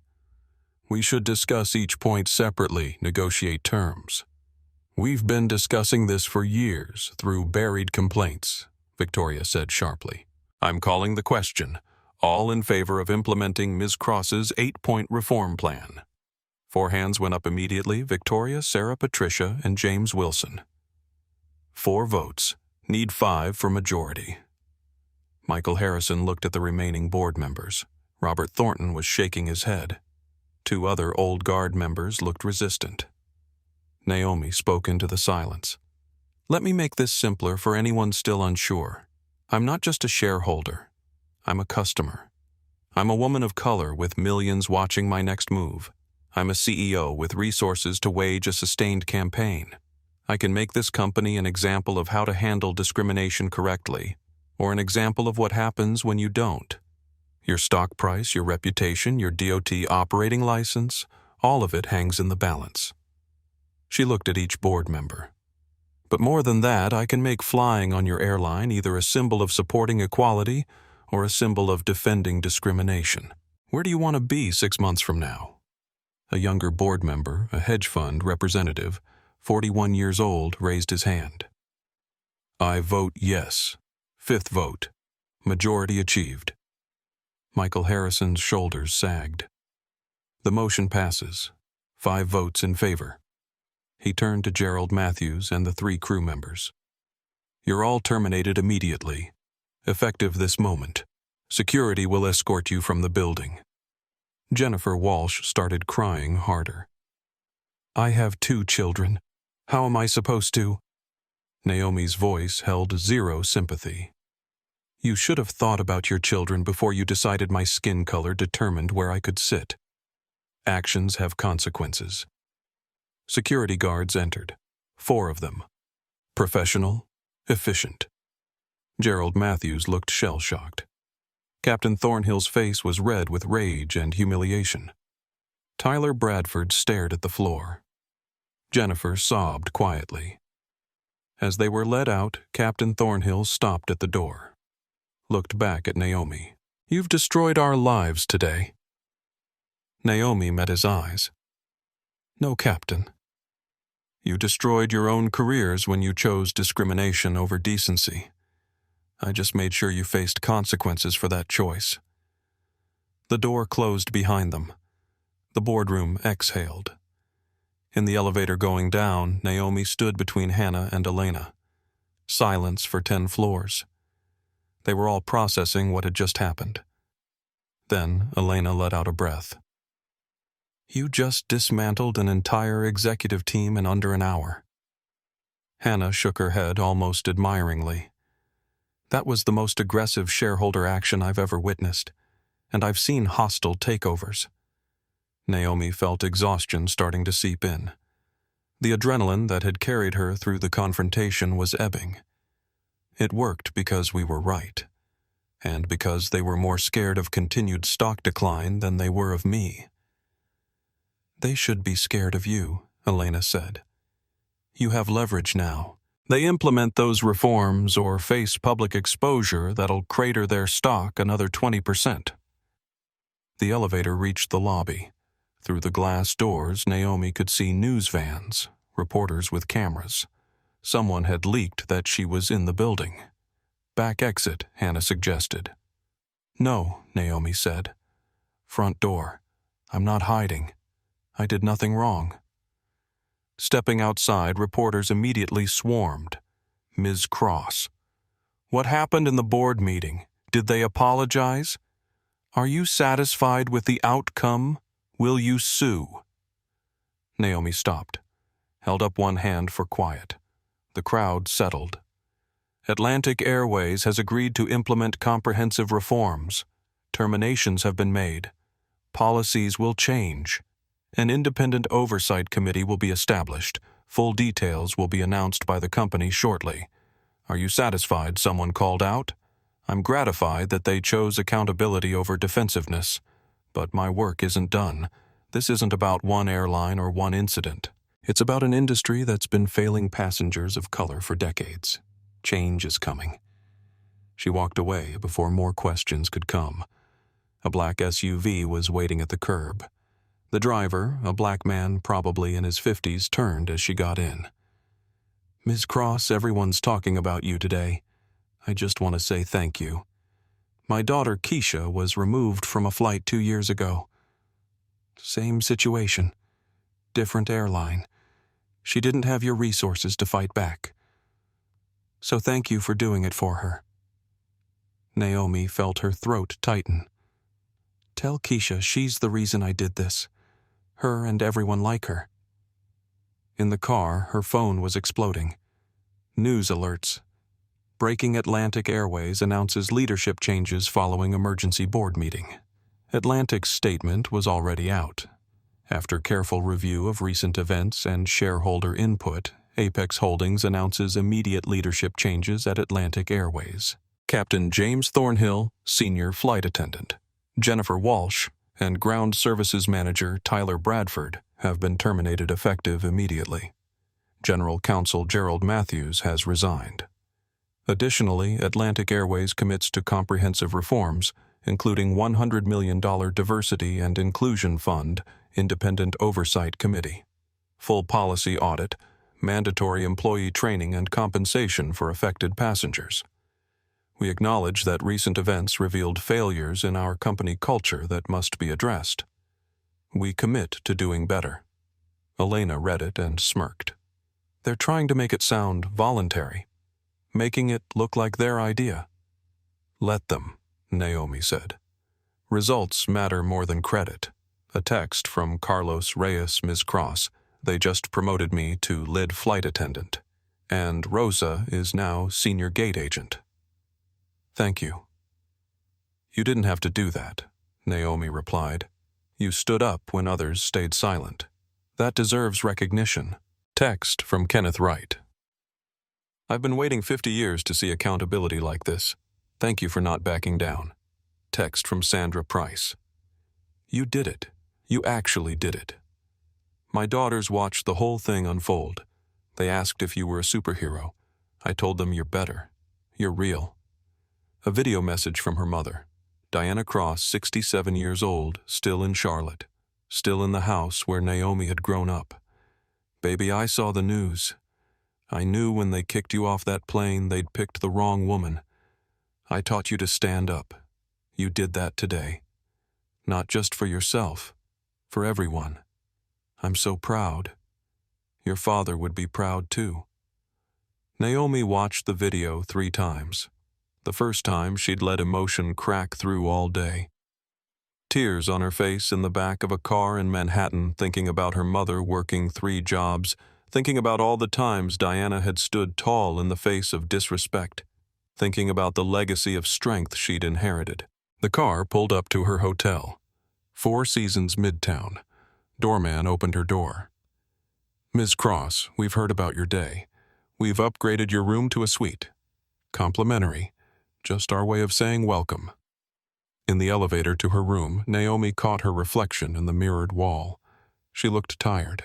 Her blazer was wrinkled. Her hair was coming loose from its pins. But her eyes were clear. She'd started this morning being kicked off a plane. She was ending it, having changed company policy, fired the people responsible, and set in motion industry-wide reforms. One day. One fight. One woman refusing to accept injustice. Her mother's words echoed, "Don't let them make you smaller than you are." She hadn't. She wouldn't. And neither would anyone who came after her. The next morning, Atlantic Airways held a press conference at their headquarters in Atlanta.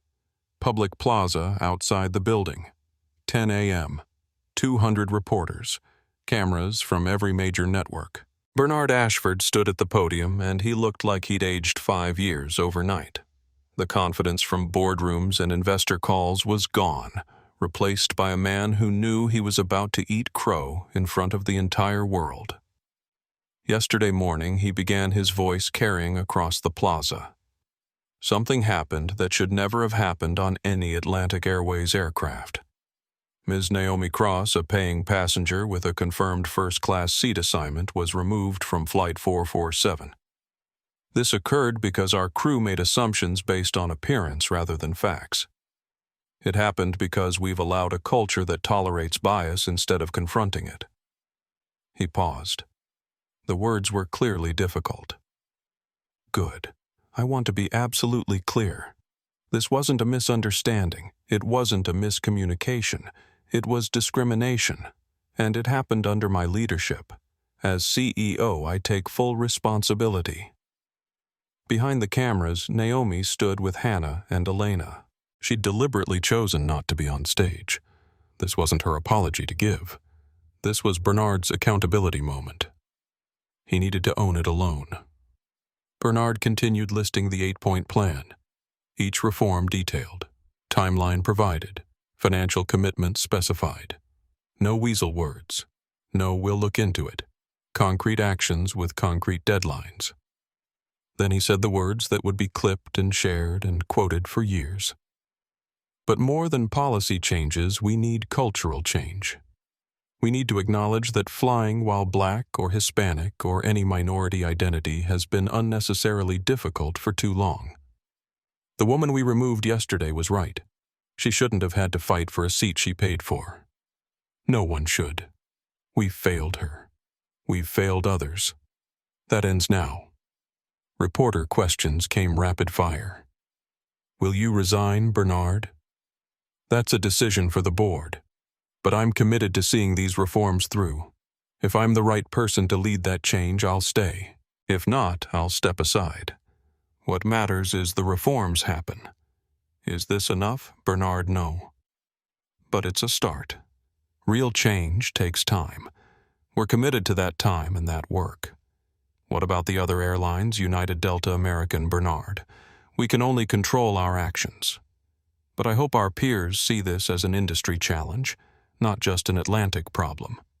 After Bernard left the podium, reporters spotted Naomi. They rushed toward her. She stepped forward. Elena had coached her. Keep it short. Lead with gratitude. End with vision. 24 hours ago, I was removed from Flight 447 for asking for the seat I paid for. Today, that airline is implementing the most comprehensive anti-discrimination reforms in industry history. That's not because of me alone. That's because of everyone who watched that video and said not anymore. 8 million people viewed that footage. Thousands shared their own stories. Employees spoke up. Passengers became witnesses. That collective voice created this change.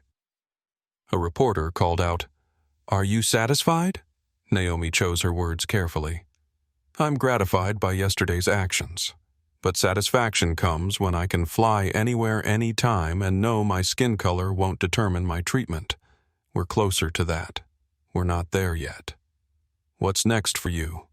I'm launching the Equity in Travel Foundation, using Cross Technologies resources to monitor discrimination across airlines, hotels, and travel services. We'll publish quarterly reports. We'll provide free legal help to travelers facing discrimination. We'll hold companies accountable, because what happened to me happens every single day. We're going to make it visible, and we're going to make it stop. United Delta. American have all released statements supporting anti-discrimination policies. Will you push them to adopt Atlantic's reforms? I won't have to push. Market pressure will drive change. Passengers will choose airlines that treat them with respect. The companies that adapt will thrive. The ones that don't will answer to their shareholders and the traveling public. Do you forgive Captain Thornhill and the crew? Naomi paused. This question was a trap. Answer yes, and she looks weak. Answer no, and she looks vindictive. Forgiveness is personal. What I wanted was accountability. They faced consequences for their actions. That's not about forgiveness or revenge. It's about ensuring actions have meaning. Has David Whitmore, the passenger who took your seat, commented, "No," and I don't expect him to. People like Mr. Whitmore rarely apologize for taking what they felt entitled to. But his silence speaks clearly. The reporters went quiet. They all knew she was right. One more question. What would you say to other people of color who face discrimination while traveling? Naomi looked directly at the camera, spoke to everyone watching. Document it. Record it if you can safely do so. Report it to the airline and the DOT. Contact my foundation. Don't stay silent. Every time someone speaks up, it becomes harder for companies to ignore the pattern. Your voice matters. Your worth matters. And you have people standing with you now. She walked away from the podium. Elena handed her phone. Already trending hashtag equity in travel, hashtag Naomi Cross, hashtag flight reform. But more importantly, trending stories about other people's experiences. Hundreds of travelers sharing their own stories of discrimination, creating a record, building evidence. The movement was bigger than one incident now. It was becoming infrastructure for change. 6 months after Flight 447, Carlos Reyes stood in front of 200 flight attendants in Atlantic's new training facility. Good morning, I'm Carlos Reyes, lead flight attendant. 6 months ago, I watched a passenger be removed from first class because of her skin color. I stayed silent. I was scared. That silence is why we're here today. The new mandatory training program, Respect in Flight, developed by Sarah Mitchell in partnership with civil rights organizations. Every Atlantic employee required to attend. In person, no online shortcuts. We're going to watch the video from Flight 447. It's uncomfortable. It should be, because it shows what happens when we don't question our assumptions. The video played, Naomi standing calmly, Jennifer calling security, Captain Thornhill never checking David Whitmore's boarding pass, the escalation, the removal. Carlos paused it at key moments. What could we have done differently here? A young flight attendant, Hispanic woman, 24, raised her hand. Check both boarding passes, not just hers. Exactly. Don't assume the person who looks like they've been flying first class for years is right. An older attendant, call a supervisor before escalating to security. Yes. De-escalation, not escalation. Another, ask myself. Would I treat a white passenger the same way? Carlos nodded. That's the critical question. If the answer is no, you're discriminating. The same young attendant who'd spoken first told a story. Last week I had a similar situation. Elite passenger in wrong seat. He was white. Assigned passenger was black. I checked both boarding passes. Elite passenger was wrong. I made him move. He complained to my supervisor. She paused. My supervisor backed me up. Told him policy is policy. That's the culture change. The room applauded. Atlanta to New York. Tuesday morning, first class cabin, same route as Flight 447. A young black woman, early 20s, casual business attire, approached seat 1A. A white passenger was already seated there. The new flight attendant, Jennifer's replacement, approached immediately. Excuse me, sir, may I see your boarding pass? Checked both passes. He was in 1B, she was in 1A. Sir, you're one seat over. 1B is on the aisle here. Oh, my mistake. Sorry about that. He moved. No argument, no assumption of priority, just a simple correction. The young black woman sat down. The flight attendant smiled. Welcome aboard. Can I get you anything? Treated her exactly like every other passenger. No surprise, no suspicion, just service. The young woman pulled out her phone, texted her mother. Mom, they just treated me like I fit. Like it was normal. Is this what it's supposed to feel like, Naomi's Foundation 6 months after launch? 15 employees, office in downtown Atlanta. Mission monitor and report discrimination in travel industry. Team meeting. Large screen showing quarterly report. Dr. James Chen, Asian American Chief Data Officer, presented findings. Discrimination complaints across industry. Atlantic Airways down 73% since reforms. United Delta American all implemented similar training. Industry-wide complaints down 41%. But he continued Southwest, Spirit, JetBlue lagging. They need pressure. Maria Santos, Hispanic Director of Advocacy, reported next. We've received 4,700 incident reports through our app in 6 months. Most common issues: racial profiling at security, language discrimination, accessibility bias against disabled passengers. Publishing full report next week with airline-by-airline breakdowns. Kenneth Wright, now on the Foundation's advisory board, spoke. The DOT has used our data in 3 enforcement actions. We're becoming the standard for accountability. Text arrived for Naomi. From Carlos, Ms. Cross thought you'd want to know. 0 discrimination complaints on my flights in 6 months. The training works. 2,000 attendees. Naomi giving keynote. 6 months ago I was removed from a plane. Today I'm supposed to talk about how I turned that into activism. But that's the wrong story. She paused, letting the crowd lean in. The real heroes are Rosa Martinez, the gate agent who documented everything. Carlos Reyes, who finally found his voice. Sandra Price, who recorded when others looked away. Kenneth Wright, who offered his legal expertise. They didn't have platforms or resources. They just had courage. Standing ovation. My mother worked 3 jobs, never flew first class. But she taught me that respect isn't about where you sit. It's about refusing to be treated as less than human.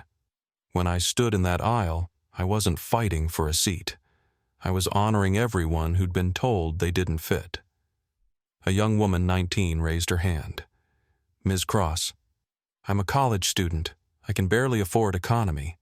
How does your fight help people like me? Because this isn't about first class. It's about respect. Whether you're in row 1 or row 30, you deserve to be treated with humanity. The reforms apply to every seat. The oversight applies to every passenger. And my foundation offers free legal help to any traveler facing discrimination. You shouldn't need money or connections to get justice. 6 months later. David Whitmore, eating lunch alone at his country club in Connecticut. Members who used to join him now avoided his table. His face had been in all those videos. His smug expression sitting in Naomi's seat. His comment about people knowing their place. He'd become the face of entitled privilege. Business consequences piled up like unpaid bills. 3 major real estate deals had fallen through. Partners were distancing themselves. Associates weren't returning calls. His company lost contracts with diversity-conscious clients who didn't want the association. His wife, Margaret, had filed for divorce 3 months ago. Their daughter, Emily, 15 years old, had seen the videos at school. Her classmates had shown her. Had asked why her father was that guy. Emily had come home in tears. Daddy, why were you so mean to that lady? She just wanted to sit down. David had tried to explain. It's complicated, sweetheart. There were circumstances. No, Emily had said. It's not complicated. You took her seat. You were mean. And you didn't even apologize. Out of the mouths of teenagers came truth he couldn't face. Margaret's lawyer had cited irreconcilable differences and public embarrassment in the divorce filing. Translation: I don't want to be married to the face of racism. Atlantic Airways had banned him for life. His Diamond Elite status, cultivated over 6 years, revoked. The arrangement for Seat 1A void, the special treatment gone. Other airlines had quietly flagged his account. Not banned, they couldn't coordinate that legally, but his elite status applications kept getting reviewed and delayed. He pulled out his phone. Twitter mentions 89341. He'd stopped reading them months ago, but he knew what they said. This is the face of everyday entitlement. Boomer taking what isn't his. He sat there sipping champagne while they dragged her off. His daughter must be so ashamed. That last one cut deepest, because it was true. David had drafted an apology statement 17 times. Deleted it 17 times. Any apology now looked self-serving. Too little too late. He'd had his chance to speak up on that plane. He'd chosen silence. Now silence was all he had left. His lawyer had advised against apologizing. It could be seen as admission of liability. Liability for what? For being an entitled jerk, for taking a seat that wasn't his, for watching a woman be humiliated and doing nothing. No lawyer could protect him from the truth. 6 months unemployed. Jennifer Walsh sat in her small apartment on the outskirts of Atlanta, scrolling through job listings she knew she'd never get. Every airline had her on a watch list. Her name was permanently linked to Flight 447. Google Jennifer Walsh flight attendant, and the first page was all negative results. She'd tried using her middle name, Jennifer Ann, on applications. Tried leaving employment dates vague. Tried everything. Last week's job interview at a retail store. Manager Jennifer Walsh. Are you the one from that video, Jennifer? Yes, but I can explain. Manager. I don't think this is the right fit. We serve a diverse customer base. Her sister had called yesterday. Jen, maybe you should move. Start fresh, somewhere else. Change your name legally. Jennifer had considered it. Jennifer Morrison. Jennifer Andrews. Something common. Something ungoogleable. But running wouldn't erase the video. The internet was forever. She was forever that flight attendant who called security, who specified black female potentially aggressive, who chose to believe the white passenger without question. Her 2 children, ages 8 and 10, had questions she couldn't answer.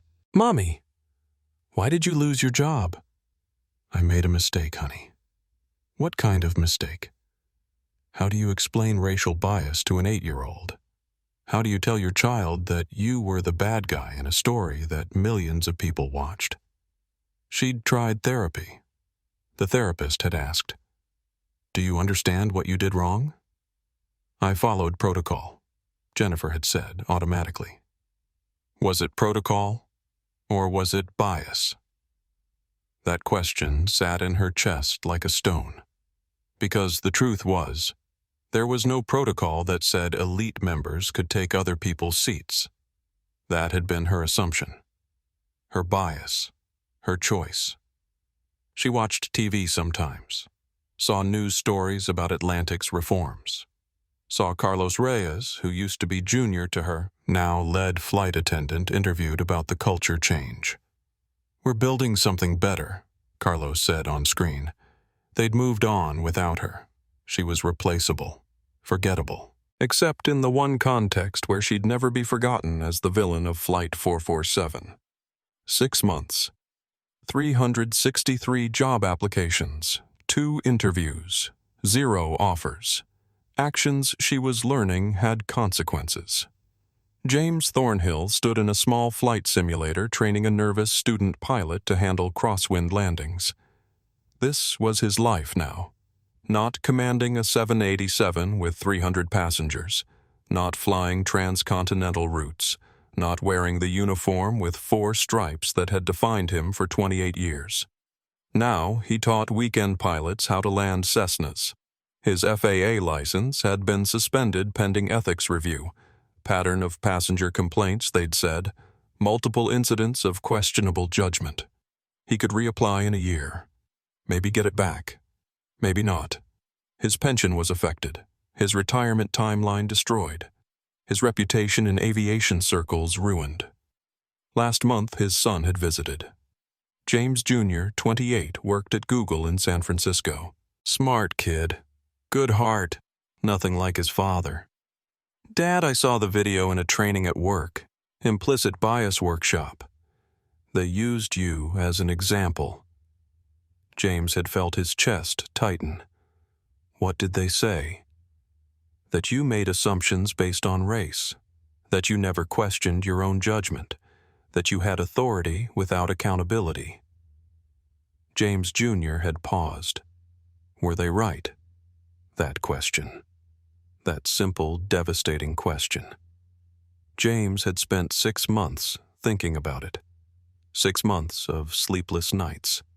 6 months of watching his marriage strain under the weight of his choices. 6 months of seeing his face in articles about discrimination. Yes, he'd finally said. They were right.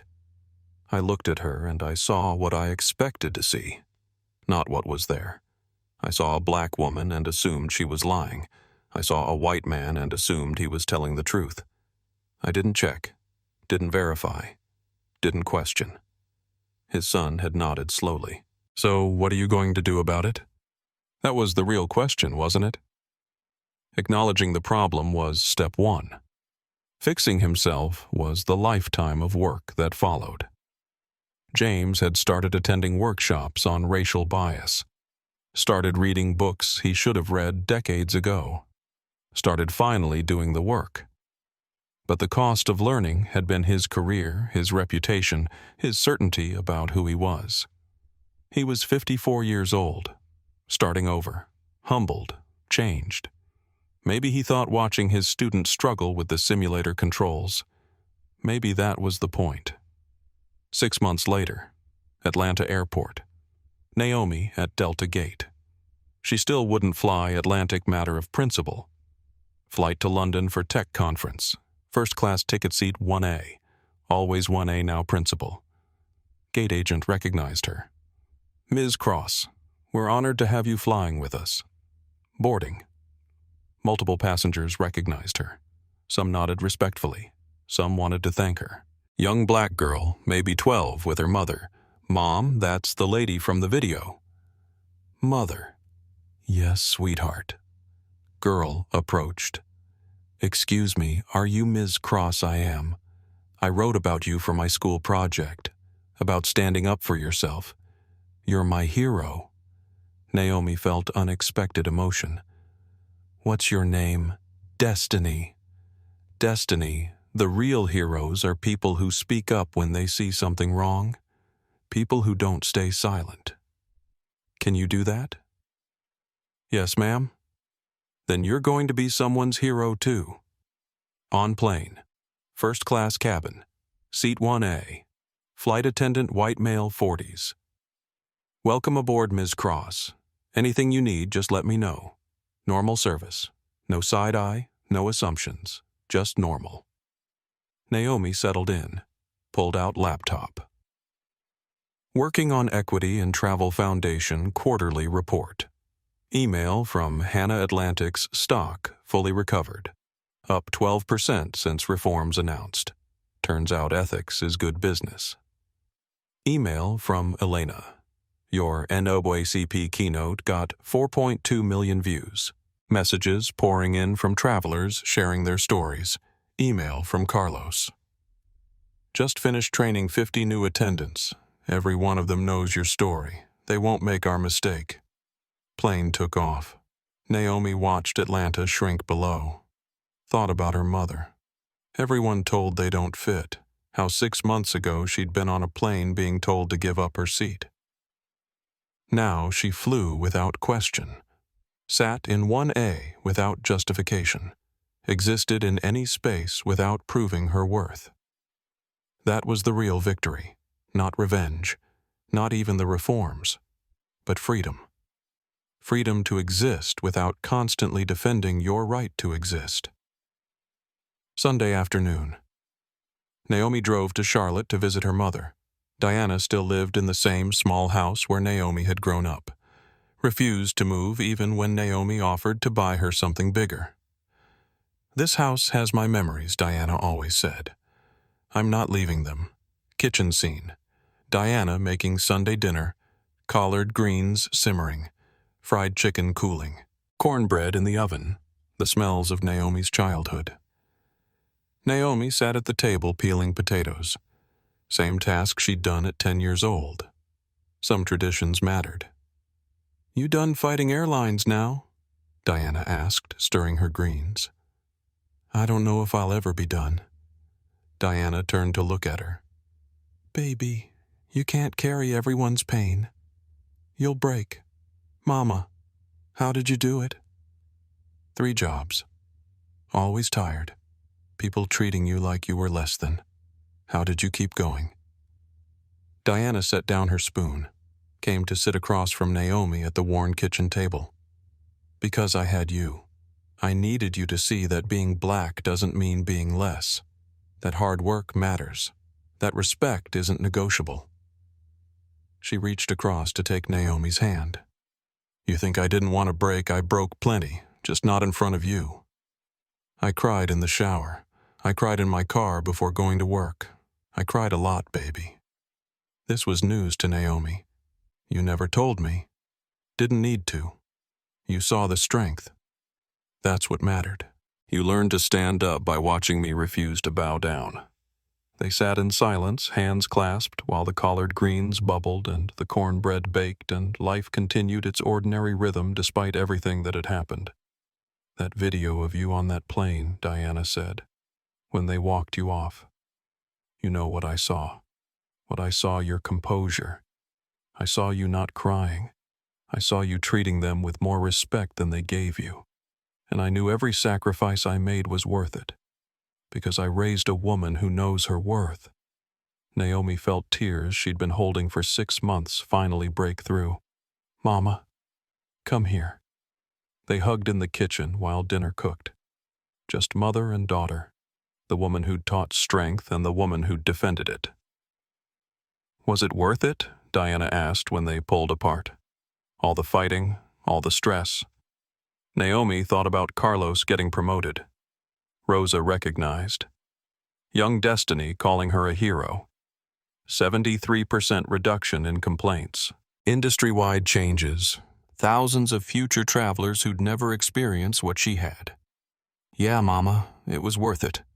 Diana nodded. "Good. Now set the table. Your brother's coming over, back to normal, back to family, back to what actually mattered." That night, lying in her childhood bedroom, Diana had kept it exactly the same posters of Mae Jemison and Katherine Johnson still on the walls. Naomi checked her phone. Message from unknown number, Ms. Cross. "You don't know me. Teresa Gonzalez. 3 months ago, Southwest bumped me from my seat. Hispanic woman. They said operational needs. But I watched them give it to a white businessman. Because of your foundation, I reported it. Southwest investigated. Gate agent was fired. They compensated me. But more than that, they listened. Thank you for making it safe to speak up." Naomi read it twice. "This is why. Not the viral videos, not the press conferences. Teresa Gonzalez getting justice." Message from Sandra Price. Naomi. I've been thinking about Flight 447, about how I almost didn't record, almost stayed quiet, but you taught me silence is complicity. I've spoken up 4 times since then when I saw injustice. Small things. But I spoke up. Thank you for showing me courage is a choice. Message from Kenneth Wright. Young lady, I'm 67. I've been fighting this fight since before you were born. Won some, lost more. But what you did, you made people care. You made the invisible visible. That's what we could never quite do. Thank you for finishing what my generation started. Naomi felt the weight of continuity. She wasn't the first, wouldn't be the last, but she was part of a chain, a movement, something larger than one person's fight. She thought about what she'd tell her younger self, the 9-year-old at the pool, the 14-year-old followed in stores, the 17-year-old accused of cheating, the 22-year-old at MIT, the 28-year-old building a company to prove she fit. She'd tell her, "You're going to spend your life proving you fit. It'll be exhausting. But one day you'll stop trying to fit in and start demanding spaces make room for you. And when that happens, you won't just change your life, you'll change the whole structure." She'd tell her, "The fight is worth it. Not because you'll win every battle, but because standing up makes it easier for the next person to stand too." She'd tell her mama is right. Respect is not negotiable. Not for comfort. Not for peace. Not for fitting in. Never. Last thought before sleep. 6 months ago, she was escorted off a plane. Humiliated in front of strangers. Told she didn't fit. Today, she ran a foundation changing an industry. She'd fired the people responsible. She'd created protection for future travelers. She'd honored her mother's sacrifices. She'd proved that standing firm matters. But more than that, she could fly without fear. Could sit in 1A without justifying it. Could exist in first class in any space without proving her worth. That was the real victory. Not revenge. Not even recognition. Freedom. Freedom to exist without question. Freedom to be accepted without justification. Freedom to be seen as human first. She fell asleep in her childhood bed, in her mother's house, where she learned to stand up, where she learned that respect was something you claimed, not something you begged for, where she learned being black wasn't a limitation, it was a legacy of strength. Atlantic Airways Flight 447. Same route. 1-year anniversary of the incident. Morning flight Atlanta to New York. First class seat 1A. A young black woman college student, 21 years old, first time in first class. She'd won a scholarship from the Equity in Travel Foundation. Trip to New York for an internship interview at a tech company. Nervous, but excited. Carlos Reyes, now senior flight attendant, approached with a warm smile. "Good morning. First time in first class." That obvious, just good energy. "Welcome aboard. I'm Carlos. Anything you need, just ask." "Thank you. This is such a big deal for me." "It should be. You earned it. Enjoy every moment." Captain's voice over intercom. "Good morning. This is Captain Sarah Mitchell speaking." Yes, Sarah Mitchell from the board. She'd always wanted to fly. Atlantic paid for her training as part of the reforms. Now she piloted this route. "Welcome aboard Flight 447. Beautiful morning for flying." In seat 1B sat Kenneth Wright. Still flew this route regularly, still watched, still ready to speak up if needed, but hadn't needed to in a year. He saw the young student in 1A, smiled remembering. In seat 3A, Sandra Price. She made this flight monthly, always watched, always ready to document. But the culture had changed. Documentation was becoming history, not necessity. The plane pushed back from the gate. Smooth departure. No drama. No discrimination. Just a flight. That was the epilogue. Not every flight needed a hero moment, because the real victory was when respect became default. When equality was ordinary. When a young black woman could sit in 1A and nobody questioned it. When the fight that was once necessary became simply history. When progress was so embedded that people forgot there was ever another way. The student pulled out her laptop, opened her scholarship acceptance letter, read the signature Naomi Cross Founder Equity and Travel Foundation, whispered, "Thank you." And somewhere in Atlanta in her office at Cross Technologies, Naomi received a notification Flight 447 departed on time. 0 incidents reported. She smiled, closed the notification, went back to work. because that was the real happy ending.